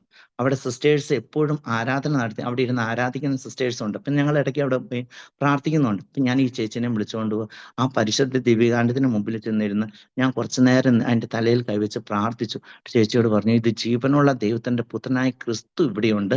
ആത്മാർത്ഥമായിട്ട് പ്രാർത്ഥിക്കുകയാണെങ്കിൽ തീർച്ചയായിട്ടും നിങ്ങളുടെ ജീവിതത്തിൽ അത്ഭുതങ്ങൾ സംഭവിക്കും എന്ന് പറഞ്ഞിട്ട് ആ ചേച്ചിയും ആ ചേച്ചിയുടെ അമ്മയും കൂടെ വന്ന് അവർ രണ്ടുപേരും കൂടെ ഉറക്കെ ഇരുന്ന് പ്രാർത്ഥിക്കുക, ഉറക്കെ നിലവിളിച്ച് പ്രാർത്ഥിക്കുക. അപ്പൊ സിസ്റ്റേഴ്സ് അവിടെ ഇരുന്ന് സ്തുതിച്ച് പ്രാർത്ഥിക്കുന്നുണ്ട്. അപ്പൊ ഞങ്ങൾ എല്ലാവരും കൂടി ഇരുന്ന് പ്രാർത്ഥിച്ചു. അത് കഴിഞ്ഞിട്ട് ഇതിപ്പോ ആ സംഭവം അങ്ങ് കഴിഞ്ഞുപോയി. ഒരു 3-5 മാസം കഴിഞ്ഞപ്പോൾ ഒരു നല്ല തടിച്ച ഒരു സ്ത്രീ എൻ്റെ മുന്നിലോട്ട് വന്നു. നല്ല ആരോഗ്യവതിയായിട്ടൊരു സ്ത്രീ എൻ്റെ മുന്നിൽ വന്നിട്ട് ചോദിച്ചു, എല്ലാവരും പള്ളിയിൽ നിന്ന് ഇറങ്ങി വന്ന സമയം എൻ്റെ സ്ത്രീ എന്നോട് ചോദിച്ചു, "അച്ഛാ, എന്നെ ഓർക്കുന്നുണ്ടോ?" ചോദിച്ചു. ഞാൻ പറഞ്ഞു, ഞാൻ ഓർക്കുന്നില്ല, ഞാൻ കണ്ടിട്ട് പോലുമില്ല. ഇതെവിടുന്ന? ഏതായാലും എനിക്ക് മനസ്സിലായി, ഇടവകയിലെ ഒരാളല്ല. ഇടവകയിൽ ഇങ്ങനത്തെ ഒരു ഇടവകയിലെ എല്ലാ മനുഷ്യരെയും ഞാൻ അറിയും. ഇങ്ങനെ ഒരാളെ ഞാൻ അറിയില്ല. ഞാൻ പറഞ്ഞു, ചേച്ചി, ഞാൻ അറിയത്തില്ല, ഞാൻ കണ്ടതായിട്ട് ഓർക്കുന്നുമില്ല. അപ്പൊ ചേച്ചി എന്ന് പറയാം, അന്ന് അച്ഛാ അവർ അപ്പത്തിന്റെ മുമ്പിൽ കൊണ്ടുവച്ചിട്ട് അച്ഛൻ എന്നോട് പ്രാർത്ഥിച്ചതായിട്ട് ഓർക്കുന്നുണ്ട്. ആ സ്ത്രീയാ ഞാനെന്ന് പറഞ്ഞു. അതിനുശേഷം ഈ സ്ത്രീ അവരുടെ കുഞ്ഞുങ്ങളെയൊക്കെ കൊണ്ടുവന്നിട്ട് ഈ ദിവ്യകാരുണ്യത്തിന് മുമ്പിൽ വന്ന് പറയും, നിങ്ങളുടെ ജീവിതത്തില് ക്ലേശങ്ങളും ദുഃഖങ്ങളൊക്കെ ഉണ്ടാകുമ്പോൾ ഇവിടെ വന്ന് പ്രാർത്ഥിച്ചാൽ മതി എന്ന് പറയും. അങ്ങനെ ഞാൻ പലപ്പോഴും അത് കേട്ടിട്ടുണ്ട്. അപ്പൊ നമ്മുടെയൊക്കെ ജീവിതത്തില് അത്ഭുതങ്ങളും പരിസ്ഥിതി ദിവ്യകാരുണ്യത്തിലോട്ട് കടന്നു വരാൻ നമുക്ക് പറ്റുമെങ്കിൽ തീർച്ചയായിട്ടും അവിടെ അത്ഭുതങ്ങളും അടയാളങ്ങളും നമുക്ക് കാണുവാനായിട്ട് സാധിക്കും. ആ ദിവ്യകാരുണ്യത്തിന്റെ ഭക്തിയിൽ വളർന്നു വരാനായിട്ട് നമുക്ക് പരിശ്രമിക്കണം. തീർച്ചയായിട്ടും നമ്മൾ ഇതൊരു ചെറിയൊരു അപ്പക്കഷ്ണമാണെന്ന് വിചാരിച്ചാൽ ഒന്നും നടക്കത്തില്ല. അതിന്റെ അപ്പുറത്തേക്ക് ഇരുന്ന് കടന്ന് ചിന്തിക്കുവാനായിട്ട് നമുക്ക് സാധിക്കണം. അത് ജീവനുള്ള ദൈവത്തിന്റെ പുത്രനായ ക്രിസ്തു ഇതിലുണ്ട് എന്നുള്ളത് നമുക്ക് ആത്മാർത്ഥമായ ഒരു വിശ്വാസത്തോടെ നമുക്ക് അത് സ്വീകരിക്കുവാനും ഉൾക്കൊള്ളുവാനും സാധിക്കുന്നുവെങ്കിൽ തീർച്ചയായിട്ടും നമ്മുടെ ജീവിതത്തെ അത് മുഴുവൻ മാറ്റിമറിക്കും. അപ്പൊ തീർച്ചയായിട്ടും അതിനുള്ള കൃപയ്ക്ക് വേണ്ടിയിട്ടാണ് നമ്മൾ പ്രാർത്ഥിക്കേണ്ടത്. ആ ദിവ്യകാരുണ്യ അനുഭവം നമ്മുടെ ജീവിതത്തിന്റെ അനുഭവമായിട്ട് മാറ്റപ്പെടണം. മാറ്റാനായിട്ട് നമുക്ക് സാധിക്കണം. അങ്ങനെ ഒത്തിരിയേറെ സംഭവങ്ങൾ ഞാനിപ്പോ കത്തീഡ്രലിൽ പല ഈ വിശ്വാസികളുടെ ഇടയിലൂടെ പല കാര്യങ്ങളിലൂടെ ഞാൻ ഇങ്ങനെ ഓടി നടക്കുമെങ്കിലും ഇവരെ എല്ലാവരെയും ഞാൻ ദിവ്യകാരുണ്യത്തിലോട്ട് മാറ്റാനായിട്ട് കൊണ്ടുവരുവാനൊക്കെ ആയിട്ട് നോക്കിയിട്ടുണ്ട്. പ്രത്യേകിച്ച് കുഞ്ഞുങ്ങൾ, ഞങ്ങളുടെ ഇടയ്ക്ക് ആരാധന നടത്തും. യൂത്തിന്റെ എല്ലാവരെയും കൂടെ കൂട്ടി ആരാധന, ഇത് മാതാക്കൾ എല്ലാവരും കൂടെ വന്ന ആരാധന, ഇങ്ങനെ പല പല കാര്യങ്ങൾ. ഇവരെല്ലാവരും ഈ ദിവ്യകാരുണ്യത്തിൽ നിന്ന് ശക്തി പ്രാപിക്കാനായിട്ട് പതുക്കെ പതുക്കെ സാധിച്ചു. ഇപ്പോഴും അതൊക്കെ കണ്ടിന്യൂ ചെയ്ത് പോകുന്നുണ്ട്. അപ്പൊ പരിശുദ്ധ ദിവ്യകാരുണ്യത്തോട് ചേർന്ന് നമുക്ക് ജീവിക്കുവാൻ സാധിക്കുന്നുവെങ്കിൽ തീർച്ചയായിട്ടും നമ്മുടെ ജീവിതം അനുഗ്രഹമായി തീരും. ഇപ്പൊ ഞാൻ ഇവിടെ സെമിനാരിയിൽ, അപ്പൊ പ്രദേശമുണ്ട് ഇവിടെ. അപ്പൊ ഞങ്ങൾ എല്ലാ ദിവസവും വൈകിട്ട് രാവിലെ ഇവിടെ ആരാധന, അതിനുശേഷം പരിശുദ്ധ ദിവ്യകാരുണ്യത്തിന് മുമ്പിൽ പ്രദേശം ഇങ്ങനെ ഇരുന്നിരുന്ന് പ്രാർത്ഥിക്കും. അപ്പൊ നമ്മൾ അതൊരു അനുഭവമായി തീർന്നു. അപ്പൊ നമ്മൾ ബലിപീഠത്തോട് ചേർന്ന് നിന്നാൽ തീർച്ചയായിട്ടും നമ്മുടെ ജീവിതം അനുഗ്രഹമായി തീരും. ഇനി ഞാൻ അടുത്ത ടോപ്പിക്കിലോട്ട് കയറി പോയിട്ടുണ്ടെങ്കിൽ ചിലപ്പോൾ സമയം ഇനിയും നീണ്ടുപോകും. അപ്പൊ നമുക്ക് തീർച്ചയായിട്ടും ഞാൻ പരിശുദ്ധ അമ്മയെക്കുറിച്ചും കൂടെ പറയണമെന്നുണ്ടായിരുന്നു. അത് അമ്മയുടെയും പരിശുദ്ധ രണ്ടാമത്തെ എനിക്ക് കിട്ടിയിരിക്കുന്ന അടയാളം എന്ന് പറഞ്ഞത്, രണ്ടാമത്തെ നമ്മുടെ ഏറ്റവും വലിയ ആയുധം എന്ന് പറയുന്നത് പരിശുദ്ധ ജപമാലയാണ്. പരിശുദ്ധ ജപമാല. ഈ ജപമാല ചൊല്ലി പ്രാർത്ഥിച്ചിട്ടുണ്ടെങ്കിൽ തീർച്ചയായിട്ടും നമ്മുടെ ജീവിതത്തിൽ രണ്ടാമതായിട്ട് അത്ഭുതങ്ങൾ സംഭവിക്കും എന്നുള്ളതാണ്. അപ്പൊ പരിശുദ്ധ ജപമാല ചൊല്ലി പ്രാർത്ഥിക്കുകയാണ് തീർച്ചയായിട്ടും അനുഗ്രഹങ്ങൾ കിട്ടും. ഇപ്പൊ ഞാൻ എൻ്റെ പട്ടത്തിന് മുമ്പ് ഞാൻ ധ്യാനിക്കാൻ വേണ്ടിയിട്ട് സെഹിയോനില് ധ്യാനത്തിന് പോയി. ഒരാഴ്ചത്തെ ധ്യാനത്തിന് പോയി. അപ്പൊ ധ്യാനത്തിന് ഞാൻ കൗൺസിലിങ്ങിന് ചെന്നപ്പോൾ ഈ ഒരു സിസ്റ്റർ എന്നോട് പറഞ്ഞു, ബ്രദറിന്റെ ജീവിതത്തിൽ മൊത്തം പ്രശ്നങ്ങളാ ബ്രദറെ എന്ന് പറഞ്ഞു. അപ്പൊ ഞാൻ പറഞ്ഞു, എനിക്ക് ഓക്കെ, പ്രശ്നങ്ങൾ ഉണ്ടെന്നൊക്കെ എനിക്കറിയാം, പ്രശ്നങ്ങളാണ്. പക്ഷെ ബ്രദറിന്റെ ജീവിതത്തെ അതിജീവിക്കണമെങ്കിൽ പരിശുദ്ധ ജപമാല ചൊല്ലി പ്രാർത്ഥിച്ചാൽ മാത്രമേ അതിൽ നിന്ന് രക്ഷപ്പെടാൻ സാധിക്കുകയുള്ളൂ. ഞാൻ ജപമാല ചെല്ലാറുണ്ട്, പ്രാർത്ഥിക്കാറുണ്ട്, ഇതൊക്കെ ചെയ്യുന്നുണ്ട്. അപ്പം അവിടെ ചെന്നു. അപ്പൊ അത് കഴിഞ്ഞിട്ട് എന്നോട് പറഞ്ഞു, എവിടെയൊക്കെ ആരെയൊക്കെ അറിയാവോ അവരോടെല്ലാം വിളിച്ചു പറയണം, പട്ടത്തിന് മുമ്പായിട്ട് എല്ലാവരോടും ജപമാല ചൊല്ലി പ്രാർത്ഥിക്കണമെന്ന് പറയണമെന്ന് പറഞ്ഞു. അപ്പൊ ഞാൻ എൻ്റെ ഇടവകയിൽ വന്നു. ഇടവകയിൽ വന്ന സമയത്ത് ഇടവകയിൽ വന്നിട്ട് എനിക്ക് ചാൻസ് കിട്ടി. എന്നോട് വികാരിച്ചൻ പറഞ്ഞു, അടുത്ത ഞായറാഴ്ചത്തെ കുർബാന കഴിഞ്ഞിട്ട് പ്രസംഗം പറഞ്ഞിട്ട് എല്ലാവരെയും പട്ടത്തിന് ക്ഷണിച്ചോളാൻ പറഞ്ഞു. അപ്പൊ ഞാൻ പറഞ്ഞു, ഓക്കെ ഞാൻ ചെയ്തോളാം ചാന്ന് പറഞ്ഞു. അപ്പൊ എനിക്ക് വേറൊരു പ്രത്യേകത എന്ന് പറഞ്ഞിട്ടുണ്ട്, ഞാൻ എൻ്റെ തേർഡ് ഇയർ ഫിലോസഫി പഠിക്കുമ്പോൾ എൻ്റെ അപ്പച്ചൻ മരിച്ചു പോയതാണ്. അപ്പച്ചൻ അറ്റാക്ക് ആയിരുന്നു. അപ്പച്ചൻ പെട്ടെന്ന് തേർഡ് ഇയർ ഫിലോസഫിയിൽ വെച്ച് മരിച്ചുപോയി. സെക്കൻഡ് ഇയർ തിയോളജിയിൽ എൻ്റെ അമ്മയും മരിച്ചുപോയി. അമ്മയ്ക്ക് ക്യാൻസർ ആയിരുന്നു. അപ്പൊ ആ ഒരു സിറ്റുവേഷനിലൂടെ അപ്പൊ എനിക്ക് ഇടവക്കാരോട് കൂടുതലും ഒരു അടുപ്പമുണ്ട്. പിന്നെ എല്ലാവരും എനിക്ക് വേണ്ടി പ്രാർത്ഥിച്ചിട്ടുണ്ട്. അതുകൂടാതെ ഈ ഇടവക്കാരൊക്കെ എനിക്ക് വേണ്ടിയിട്ട് ഒത്തിരിയേറെ പ്രാർത്ഥിക്കുകയും എന്നെ ചേർത്ത് നിർത്തിയവരാ, പ്രത്യേകിച്ച് ആ ഇടവകയിലും ആ പരിസരത്തുള്ള ആളുകളൊക്കെ. അപ്പൊ എന്നോട് കൂടുതലായിട്ട് ഒരു വാത്സല്യമുണ്ട്. എനിക്ക് അതുപോലെ തന്നെ അവരോട് ഫ്രീഡം ഉണ്ട്. അപ്പൊ ഞാൻ വെക്കേഷനൊക്കെ ചെല്ലുമ്പോൾ ഇവരുടെ വീടുകളിൽ കൂടെയൊക്കെ ഇറങ്ങിപ്പോവും. പ്രത്യേകിച്ച് അപ്പച്ചനും അമ്മയും ഒന്നും ഇല്ലാത്തതുകൊണ്ട് എനിക്ക് ഈ വെക്കേഷനൊക്കെ വീട്ടിൽ നിന്ന് പോരാൻ നേരം അയലോക്കത്തു നിന്നൊക്കെ സാധനങ്ങളൊക്കെ ഉണ്ടാക്കിക്കൊണ്ടൊക്കെ പാക്ക് ചെയ്തൊക്കെ തരുമായിരുന്നു. അപ്പൊ അങ്ങനെ ഒരു നല്ല ബന്ധമുണ്ട് എനിക്ക് ഇവരായിട്ട്. അപ്പൊ എനിക്ക് ഈ ചാൻസ് കിട്ടിയപ്പോൾ ഞാൻ പറഞ്ഞു. അപ്പൊ വികാരിച്ചൻ പറഞ്ഞു, അപ്പൊ ഇടവക്കാരെല്ലാരും കൂടെ കൂടിയാ പട്ടം നടത്തുന്നത്. അപ്പൊ വികാരിച്ചൻ എന്നോട് പറഞ്ഞു വിളിച്ചോളാൻ പറഞ്ഞു. അപ്പൊ ഞാൻ ഇങ്ങനെ എല്ലാം വിളിച്ചു. പട്ടം കഴിഞ്ഞ് പുറത്തിറങ്ങി കഴിഞ്ഞപ്പോ അപ്പൊ ഞാൻ പട്ടത്തിന്റെ സമയത്ത് ഈ വിളിച്ച സമയത്ത് എന്നോട് പറഞ്ഞു, ഞാൻ അവരോട് പറഞ്ഞു, എനിക്ക് കഴിഞ്ഞ ദിവസം ഞാൻ ധ്യാനിക്കാൻ പോയപ്പോ എന്നോട് പ്രത്യേക ഒരു സന്ദേശം കൂടെ കിട്ടിയിട്ടുണ്ട്. അതായത് പട്ടം കഴിയുന്നവരെല്ലാരും ജപമാല ചൊല്ലി പ്രാർത്ഥിക്കണമെന്ന് പറഞ്ഞ് ഒരു സന്ദേശം കിട്ടിയിട്ടുണ്ടെന്ന് പറഞ്ഞു. അന്ന് മുതൽ ഈ 300 വീട്ടുകാരുണ്ട്. എല്ലാ വീട്ടിലും ജപമാല ചെല്ലുമ്പോൾ ബ്രദറിനെ സമർപ്പിച്ചുകൊണ്ട് ഒരു രഹസ്യം ചൊല്ലി കാഴ്ചവെച്ച് പ്രാർത്ഥിക്കാൻ തുടങ്ങി. എനിക്ക് നല്ല അടുപ്പമുള്ള കാരണവും പിന്നെ എല്ലാവരും എനിക്ക് വേണ്ടി പ്രാർത്ഥിക്കുന്നു, എനിക്ക് വേണ്ടി പ്രാർത്ഥിച്ചുള്ളത് കാരണം എല്ലാ വീട്ടിലും ജപമാല ചൊല്ലി പ്രാർത്ഥിക്കാൻ തുടങ്ങി. അപ്പൊ ഈ ജപമാല ഈ പട്ടത്തിന് പ്രത്യേകിച്ച് കാര്യങ്ങളല്ലോ. വൈകുന്നേരങ്ങളിൽ ഉച്ച കഴിഞ്ഞാൽ പട്ടം നടത്തുന്നത്. 4 മണിക്ക് ചെറിയൊരു കാപ്പിയോട് കൂടെ കാര്യങ്ങളെല്ലാം നടത്തി കൊടുക്കെല്ലാം വിടാൻ വേണ്ടിയിട്ട് ക്രമീകരിച്ചിരിക്കുന്ന. അങ്ങനെ ഒരു പന്തൽ പോലും ഇട്ടിട്ടില്ല. അപ്പൊ അന്നൊക്കെ നല്ല തെളിഞ്ഞ കാലാവസ്ഥയാണ്. അപ്പം വൈകിട്ട് രാവിലെ നമ്മുടെ പള്ളിയുടെ ഗ്രൗണ്ടിലാണ് ഫുഡ് എല്ലാം അറേഞ്ച് ചെയ്ത് വെച്ചിരിക്കുന്നത്. പന്തലൊന്നുമില്ല, വെറുതെ ഇങ്ങനെ വെച്ചിരിക്കുന്നു. എല്ലാവരും വന്ന് പട്ടം കഴിഞ്ഞ് കാപ്പി കുടിച്ച് പോവും. ഇച്ചിരി കറിയും കൂട്ടി കാപ്പി കുടിച്ച് എല്ലാവരും പോകുന്നു. ഇതൊക്കെ ഉള്ളൂ. വളരെ സിമ്പിളായിട്ടാണ് പട്ടം നടത്തുന്നത്. കാരണം ഇടവക്കാരെല്ലാരും കൂടെ കൂടിയാണ് നടത്തുന്നത്, വികാരിയച്ഛന്റെ നേതൃത്വത്തിൽ. അപ്പൊ വളരെ സിമ്പിളായിട്ട് ക്രമീകരിച്ചിരിക്കുന്നു. അങ്ങനെ ഉച്ചയ്ക്ക് 1:30 പട്ടം, നല്ല തെളിഞ്ഞ കാലാവസ്ഥ. 1:30 പട്ടത്തിന്റെ ക്രമങ്ങൾ തുടങ്ങി. പട്ടത്തിന്റെ ഇതെല്ലാം കഴിഞ്ഞ് ഞാൻ പരിശുദ്ധ കുർബാന അർപ്പിക്കാനായിട്ട് ബേമയിലോട്ട് വന്നിടുന്നു. പെട്ടെന്ന് തന്നെ ക്ലൈമറ്റ് മൊത്തം നമ്മുടെ സിറ്റുവേഷൻ ചേഞ്ച് ആയി. പെട്ടെന്ന് ആകാശം മുഴുവൻ ഇരുണ്ട് പോഞ്ഞ് ഇടിമിന്നലൊക്കെ തുടങ്ങി. അതിനുശേഷം ചെറിയ മഴത്തുള്ളികളെല്ലാം വീഴാൻ തുടങ്ങി. പെട്ടെന്ന് തന്നെ വികാരിയച്ഛൻ ഓടി വന്ന്, കറണ്ട് എല്ലാം പോയി. പെട്ടെന്ന് വികാരിയച്ഛൻ ഓടി വന്നിട്ട് പറഞ്ഞു, നിങ്ങളെല്ലാവരും ആത്മാർത്ഥമായിട്ട് പ്രാർത്ഥിക്കണം. നമ്മുടെ പള്ളിയുടെ 4 സൈഡിലും വളരെ ശക്തമായിട്ട് മഴ പെയ്തുകൊണ്ടിരിക്കുകയാണ്. അപ്പൊ നമ്മളിപ്പം മഴ പെയ്തിട്ടുണ്ട്, നമ്മുടെ എല്ലാ ക്രമങ്ങളും പൊളിഞ്ഞു പോകും എല്ലാം. അപ്പൊ നമ്മൾ പ്രത്യേകിച്ച് അറേഞ്ച്മെന്റ് ഒന്നും നടത്തിയിട്ടില്ലെന്ന് നിങ്ങൾക്ക് അറിയാം. നിങ്ങൾ എല്ലാവരും ആത്മാർത്ഥമായിട്ട് പ്രാർത്ഥിക്കണമെന്ന് പറഞ്ഞു. പിന്നെ ജനറേറ്ററൊക്കെ ഓണാക്കി വീണ്ടും കുർബാനയൊക്കെ തുടങ്ങി. കുർബാനയുടെ ഇടയ്ക്ക് വന്ന് വീണ്ടും അച്ഛൻ പറഞ്ഞു, അച്ഛൻ അനൗൺസ് ചെയ്യുന്നുണ്ട്, പള്ളിയുടെ 2.5 കിലോമീറ്റർ ചുറ്റളവിൽ മാത്രമാണ് മഴ പെയ്യാത്ത, ബാക്കി എല്ലായിടത്തും പൊരിഞ്ഞ മഴയാണെന്നും പറഞ്ഞ് അച്ഛൻ അനൗൺസ് ചെയ്യുന്നുണ്ട്. പ്രാർത്ഥിക്കുക, നിങ്ങൾ തീക്ഷ്ണമായിട്ട് പ്രാർത്ഥിക്കണമെന്നൊക്കെ പറഞ്ഞു. അപ്പൊ ഈ പട്ടം കഴിയുമ്പോൾ അച്ഛന്മാർക്ക് ഒരു പ്രത്യേകത ഉണ്ട്. അച്ഛന്മാര് പട്ടം കഴിഞ്ഞ് മുത്തിയിട്ട് ഉടനെ അവർ ഇറങ്ങിപ്പോരും. അപ്പൊ താഴത്തോട്ട് ഇറങ്ങിപ്പോരും. അപ്പം ഈ പള്ളിയിൽ നിന്ന് കീഴ്ത്തോടെ ഇടവകയുണ്ട്. പള്ളിയിൽ നിന്ന് താഴെ റോട്ടിലെത്തിയിട്ടുണ്ട്. അവിടെ പെരും മഴയാണ്, പോകാൻ പോലും പറ്റത്തില്ല, അതുപോലെ പെരും മഴയാണ്. ഈ പള്ളിയുടെ 2.5 കിലോമീറ്റർ ചുറ്റളവിലും മാത്രം മഴ പെയ്യുന്നില്ല.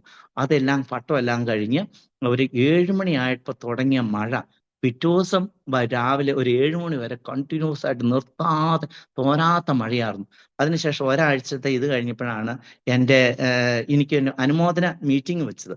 അനുമോദന മീറ്റിങ്ങിന്റെ സമയത്ത് എല്ലാവരുടെയും ഇതാണ്, പരിശുദ്ധ ജപമാല ചൊല്ലി ഞങ്ങൾ പ്രാർത്ഥിച്ചതിന്റെ അത്ഭുതങ്ങൾ ഞങ്ങളുടെ കൺമുൻപിൽ അതിന്റെ അത്ഭുതമായിട്ട് ഞങ്ങൾ അത് കണ്ടു. എല്ലാവരും എന്നെ അനുമതിക്കുന്നതിന് പകരം എല്ലാവരും എന്നെ കുറിച്ച് ഒന്നും പറയാതെ ഞങ്ങൾ പരിശുദ്ധ ജപമാലയുടെ ശക്തി ഞങ്ങൾ കണ്ടു എന്നാണ് എല്ലാവരും പറഞ്ഞത്. അതൊരു ചെറിയ അനുഭവം, പരിശുദ്ധ ജപമാലയുടെ ശക്തിയെക്കുറിച്ച്. പിന്നെ ഞാൻ എൻ്റെ ഒരു ചെറിയ അനുഭവം കൂടെ പറഞ്ഞിട്ട് നിർത്താം. ഈ പരിശുദ്ധ ജപമാലയെ കുറിച്ച്. ജപമാല നമ്മളെല്ലാവരും ധരിക്കുന്നുണ്ട്. എനിക്കൊരു ഹാബിറ്റ് ഉണ്ട്, ഞാൻ എവിടെ പോയാലും എപ്പോഴും എൻ്റെ പോക്കറ്റിൽ എപ്പോഴും ജപമാലയുണ്ട്. അത് മൈനസനാരിയിൽ നിന്ന് കിട്ടിയ ഒരു ശീല. എൻ്റെ സ്പിരിച്വൽ ഫാദർ എവിടെ പോയാലും നമ്മുടെ പോക്കറ്റിൽ ഒരു ജപമാല വേണം. നമ്മൾ ഈ ജപമാല സമയം കിട്ടുമ്പോൾ എടുത്ത് പ്രാർത്ഥിക്കണം. ഈ ജപമാല എടുത്ത്. അപ്പൊ നമുക്ക് ഈ പോക്കറ്റിൽ ഇടുവാണെങ്കിൽ കഴുത്തിൽ നിന്ന് ഊരുന്നതിനേക്കാൾ എളുപ്പമുണ്ട് പോക്കറ്റിൽ നിന്ന് എടുത്ത് പ്രാർത്ഥിക്കാനൊക്കെ ആയിട്ട്. അപ്പൊ ഞാൻ എൻ്റെ ആദ്യത്തെ അപ്പോയിന്റ്മെന്റ് മൈനസ് മിനാലിലെ സ്പിരിച്വൽ ഫാദർ ആയിട്ടായിരുന്നു. അപ്പൊ അതൊക്കെ കഴിഞ്ഞ് അത് രണ്ടാമത്തെ വർഷം ഞാൻ അത് അവിടുത്തെ വൈസ് റെക്ടറായി. അപ്പൊ ഞാൻ എൻ്റെ മൂന്നാമത്തെ രണ്ട് വർഷം ഞാൻ അവിടെ വൈസ് റെക്ടറും ഒരു വർഷം സ്പിരിച്വൽ ഫാദറുമായിരുന്നു. അപ്പൊ ഞാൻ അത് കഴിഞ്ഞിട്ട് അപ്പൊ വൈസ് റെക്ടർ ആയതുകൊണ്ട് അവിടെ പിള്ളേരെ എല്ലാം നാട്ടിൽ കൊണ്ടുവന്നാണ് +2 എഴുതിക്കുന്നത്. അപ്പൊ ഇവരെ എല്ലാം നാട്ടിൽ കൊണ്ടുവരുന്നതിന്റെ ഉത്തരവാദിത്തം എൻ്റെ ആയിരുന്നു. അപ്പൊ ഞാൻ ഈ പിള്ളേരെ എല്ലാം ഞാൻ കുജയൻ രൂപതയ്ക്ക് ഒരു ഹൗസ് ഉണ്ട് പൂവർണിയിൽ, അവിടെ ഞാൻ പിള്ളേരെ കൊണ്ട് നിർത്തും. അവിടെ പരീക്ഷയൊക്കെ പോയി എഴുതും. പരീക്ഷയെല്ലാം എഴുതിയിട്ട് ഇവരെല്ലാം അങ്ങനെ വീട്ടിൽ പോകും. അങ്ങനെയാണ്. അപ്പൊ ഈ പരീക്ഷയെല്ലാം കഴിഞ്ഞിട്ട് പിള്ളേർ വീട്ടിലോട്ട് പോയി. അപ്പൊ ഞാൻ മാത്രമേ ഉള്ളൂ പൂർണ്ണിയിലെ ഹൗസിൽ. ഉടനെ ഉജ്ജയിനിൽ നിന്ന് അച്ഛന്മാർ വന്നിട്ടുണ്ട്, വെക്കേഷൻ വന്നവരുണ്ട്. എടാ നീ എവിടെയാണെന്ന് ചോദിച്ചു. അപ്പൊ ഞാൻ പൂർണ്ണി ഹൗസിലുണ്ട്. അന്ന് വൈകിട്ട് ഞങ്ങളും കൂടെ അങ്ങോട്ട് വരുവാന്ന് പറഞ്ഞു. അപ്പൊ ഞങ്ങൾ എല്ലാവരും കൂടെ ഞങ്ങൾ 3 അച്ഛന്മാർ ഒന്നിച്ചിരുന്ന് ഭക്ഷണം കഴിച്ചു. അപ്പൊ ഇനി എന്താണ് ചെയ്യാൻ പോകുന്നത് ചോദിച്ചു. ഞാൻ പറഞ്ഞു നമുക്ക് അരുവിത്രയിൽ വെടിക്കെട്ട് നടക്കുന്നുണ്ട്, നമുക്കൊന്ന് കാണാൻ പോവാന്ന് പറഞ്ഞു. അങ്ങനെ ഞങ്ങൾ 3 അച്ഛന്മാര് അരുവിത്രയിലെ വെടിക്കെട്ട് കാണാൻ വേണ്ടിയിട്ട് അങ്ങ് പോയി. ചെറുതായിട്ട് മഴയൊക്കെ തൂളുന്നുണ്ട്. അപ്പൊ മഴയൊക്കെ തൂളും. അവിടെ ചെന്ന് കഴിയുമ്പോൾ ഇതിന്റെ 2 സെറ്റ് കഴിഞ്ഞായിരുന്നു. 3ാമത്തെ സെറ്റിന് സമയമായപ്പോഴാണ് ഞങ്ങൾ ചെല്ലുന്നത്. ഞങ്ങൾ ഇതെല്ലാം കണ്ടു. ഇതെല്ലാം നടന്നു കണ്ടു കഴിഞ്ഞ് കുറച്ചു നേരം കഴിഞ്ഞപ്പോൾ ഒരു പോലീസുകാരൻ വിസിലൂതി ഞങ്ങളോട് പറഞ്ഞു, ഇനി മുന്നോട്ട് പോകരുത്, ഇവിടെ നിന്നോളാൻ പറഞ്ഞു. അപ്പൊ ഞങ്ങൾ ഏറ്റവും മുന്നേ തന്നെ വെടിക്കെട്ട് കാണാൻ ഏറ്റവും മുന്നേ തന്നെ സ്ഥാനം പിടിച്ചു. ഞാനും 2 അച്ഛന്മാരും കൂടെ സ്ഥാനം പിടിച്ചു. ഒരു 10 സെക്കൻഡ് കഴിഞ്ഞപ്പോഴത്തെ ഒരു 8-10 പിള്ളേരും കൂടെ വന്ന് ഞങ്ങളുടെ മുന്നേ സ്ഥാനം പിടിച്ചു. അപ്പൊ എൻ്റെ ഈ സൈഡിൽ നിന്ന് അച്ഛനൊന്നും കാണാൻ പറ്റാത്ത കാരണം അച്ഛൻ അപ്പുറത്തെ സൈഡിലോട്ട് പോയി. അതൊരു 30 സെക്കൻഡ് പോലും കഴിഞ്ഞില്ല. അതിനു മുമ്പ് ഈ അമിട്ട് അവിടുന്ന് തെറിച്ചു വന്ന് ഞങ്ങൾ നിന്ന സ്ഥലത്ത് വന്നാ പൊട്ടി. അപ്പൊ എന്തോ ഒരു സ്ഥാനം വന്ന് വളരെ ശക്തമായിട്ട് എൻ്റെ കാലിൽ ആഞ്ഞടിച്ചു. ഞാൻ നോക്കിയപ്പോൾ എൻ്റെ വലത് കാലിന്റെ ഈ തൊടയില് മാംസം തെറിച്ചുപോയി. എൻ്റെ ശരീരം കാല് മൊത്തം പൊള്ളിയിട്ടുണ്ട്. തുണി മുഴുവൻ കത്തിപ്പോയിട്ടുണ്ട്. എൻ്റെ തൊട്ട് മുന്നേ നിന്ന കൊച്ചിന്റെ കാല് അറ്റുപോയിട്ടുണ്ട്. ആ കൊച്ചിന്റെ കാല് റോട്ടിൽ കിടപ്പുണ്ട്. എന്നിട്ട് ആ കൊച്ചിനെ എല്ലാവരും കൂടി ഇങ്ങനെ ഷോൾഡറെ പിടിച്ച് ഇങ്ങനെ ഏൽപ്പിച്ച് നിർത്തിയിട്ടുണ്ട്. അപ്പൊ ഞാൻ എൻ്റെ തൊട്ടടുത്ത അച്ഛനെ പിടിച്ചിട്ട് പറഞ്ഞു, അച്ഛൻ എനിക്ക് സീരിയസ് ആയിട്ട് പറ്റിയിട്ടുണ്ടെന്ന് പറഞ്ഞു. ഇത് നോക്കിയിട്ട് പറഞ്ഞു നമുക്ക് ഇപ്പൊ തന്നെ ഹോസ്പിറ്റലിലോട്ട് പോയേക്കാന്ന് പറഞ്ഞു. അപ്പൊ മറ്റേ അച്ഛനെ നോക്കിയിട്ട് കാണുന്നില്ല.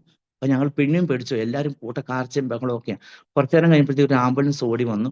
അപ്പൊ ഈ അച്ഛന്മാരെല്ലാവരും കൂടെ എന്നെ എടുത്തോണ്ട് പോകുന്നുണ്ട്. അപ്പൊ ഞാൻ പറഞ്ഞു എന്നെ കൊണ്ടുപോകണ്ട, ആ കൊച്ചിനെ കൊണ്ടുപോകാൻ പറഞ്ഞു. അപ്പം എല്ലാവരും കൂടെ പിന്നെ ആ കൊച്ചിന്റെ കാലും കൂടെ ആദ്യത്തെ ആംബുലൻസ് കയറ്റി വിട്ടു. രണ്ടാമതൊരു ആംബുലൻസ് വന്നു. അതിന്റെ ഒരു സൈഡിൽ എന്നെ കയറ്റി കിടത്തി, വേറൊരു സൈഡിൽ വേറൊരു പയ്യനെ കൂടെ കയറ്റി കിടത്തി. ഈ പയ്യൻ കിടന്ന് ഉറക്കെ കാറുന്നുണ്ട്. എൻ്റെ വലിച്ചായ എൻ്റെ കാല് പോയേ എന്ന് പറഞ്ഞ് കാറുന്നുണ്ട്. വളരെ സ്പീഡിൽ ആംബുലൻസ് ഓടിപ്പോവാം. അതുകൊണ്ട് ഒരു വളവ് കഴിഞ്ഞപ്പോഴത്തേക്കും ഈ പയ്യൻ മുകളിൽ നിന്ന് താഴെ വീണു. അപ്പൊ ഞാൻ ഇവന്റെ കാലിലോട്ട് നോക്കുമ്പോൾ ഒരു അത്തിയിൽ ഷൂ മാത്രമേ ഉള്ളൂ. ഒരു തുള്ളി പോലും മാംസം ഇല്ലാതെ ഒരു കാലില് അസ്ഥി മാത്രം ഷൂ ഇട്ടിട്ടുള്ളൂ. അത് കഴിഞ്ഞിട്ട് ഞാൻ പോലീസുകാർ സാറേ ഇവനെ ഒന്ന് കയറ്റി കിടത്താവോന്ന് ചോദിച്ചു. അവന്റെ പോലീസുകാർ വണ്ടി നിർത്തി അവനെ കയറ്റി അവിടെ കെട്ടിവെച്ചു. പിന്നെ അങ്ങനെ ആശുപത്രിയിലോട്ട് പോയി. അപ്പൊ ഞാനിത് പറയാൻ കാരണം പരിശുദ്ധ ജപമാലയുടെ ശക്തിയെക്കുറിച്ച്, ഇത് നമ്മളെ അപകടങ്ങളിൽ നിന്ന് രക്ഷിക്കും എന്ന് സൂചിപ്പിക്കാൻ വേണ്ടി പറഞ്ഞതാ. എൻ്റെ ഒരു പോക്കറ്റിൽ ഫോൺ കിടപ്പുണ്ട്. ഫോൺ വരെ അടിച്ചുപോയി. ഇപ്പുറത്തെ പോക്കറ്റിൽ ഈ വലത്ത് പോക്കറ്റിൽ ഈ ജപമാല കിടപ്പുണ്ട്. അപ്പൊ ആ സാധനം അമ്മിട്ട് വന്ന് വളരെ ശക്തമായിട്ട് എൻ്റെ കാലിലോട്ട് ഇടിച്ച് അവിടുത്തെ മാംസം കുറെ അങ്ങ് തെറിച്ചു പോയെന്നല്ലാതെ എൻ്റെ അസ്ഥികൾക്ക് ഒരു കേട് പോലും ഒന്നും സംഭവിച്ചിട്ടില്ല. അപ്പൊ ഡോക്ടേഴ്സിന് പോലും വണ്ടറായിരുന്നു, ഇത് എന്തുകൊണ്ട് അസ്ഥി തുളയ്ക്കാതെ മാംസം മാത്രമേ തെറിച്ചു പോയിട്ടുള്ളൂ. അന്നേരം എനിക്കറിയാം എൻ്റെ ജപമാലയെന്ന് 2 മുത്ത് മാത്രമേ പൊട്ടിപ്പോയിട്ടുള്ളൂ, ബാക്കിയല്ല അതേപോലെയുണ്ട്. ഈ ജപമാലയുടെ ശക്തി എന്ന് പറയുന്നത് അതാ. അപ്പൊ നമ്മൾ രണ്ടാമത്തെ നമ്മുടെ പരിശുദ്ധ കുർബാന കഴിഞ്ഞിട്ടുണ്ടെങ്കിൽ നമ്മുടെ ഏറ്റവും വലിയ ആയുധം എന്ന് പറയുന്നത് പരിശുദ്ധ ജപമാല എന്നാണ്. അപ്പൊ ഈ പരിശുദ്ധ ദിവ്യകാരുണ്യ ഭക്തിയിലും പരിശുദ്ധ ജപമാലയുടെ ഭക്തിയിലും വളരാനായിട്ട് നമുക്ക് പരിശ്രമിക്കാം. ഇത്രയും നേരം എന്നെ ശ്രവിച്ച നിങ്ങൾക്ക് എല്ലാവർക്കും നന്ദി പറയുന്നു. പ്രത്യേകമായിട്ട് എല്ലാവരെയും പരിശുദ്ധ ബലിപീഠത്തിൽ സമർപ്പിച്ച് പ്രാർത്ഥിക്കുന്നു. എല്ലാവരെയും തമ്പുരാൻ അനുഗ്രഹിക്കട്ടെ എന്ന് ആത്മാർത്ഥമായിട്ട് ആശംസിക്കുകയും പ്രാർത്ഥിക്കുകയും ചെയ്യുന്നു.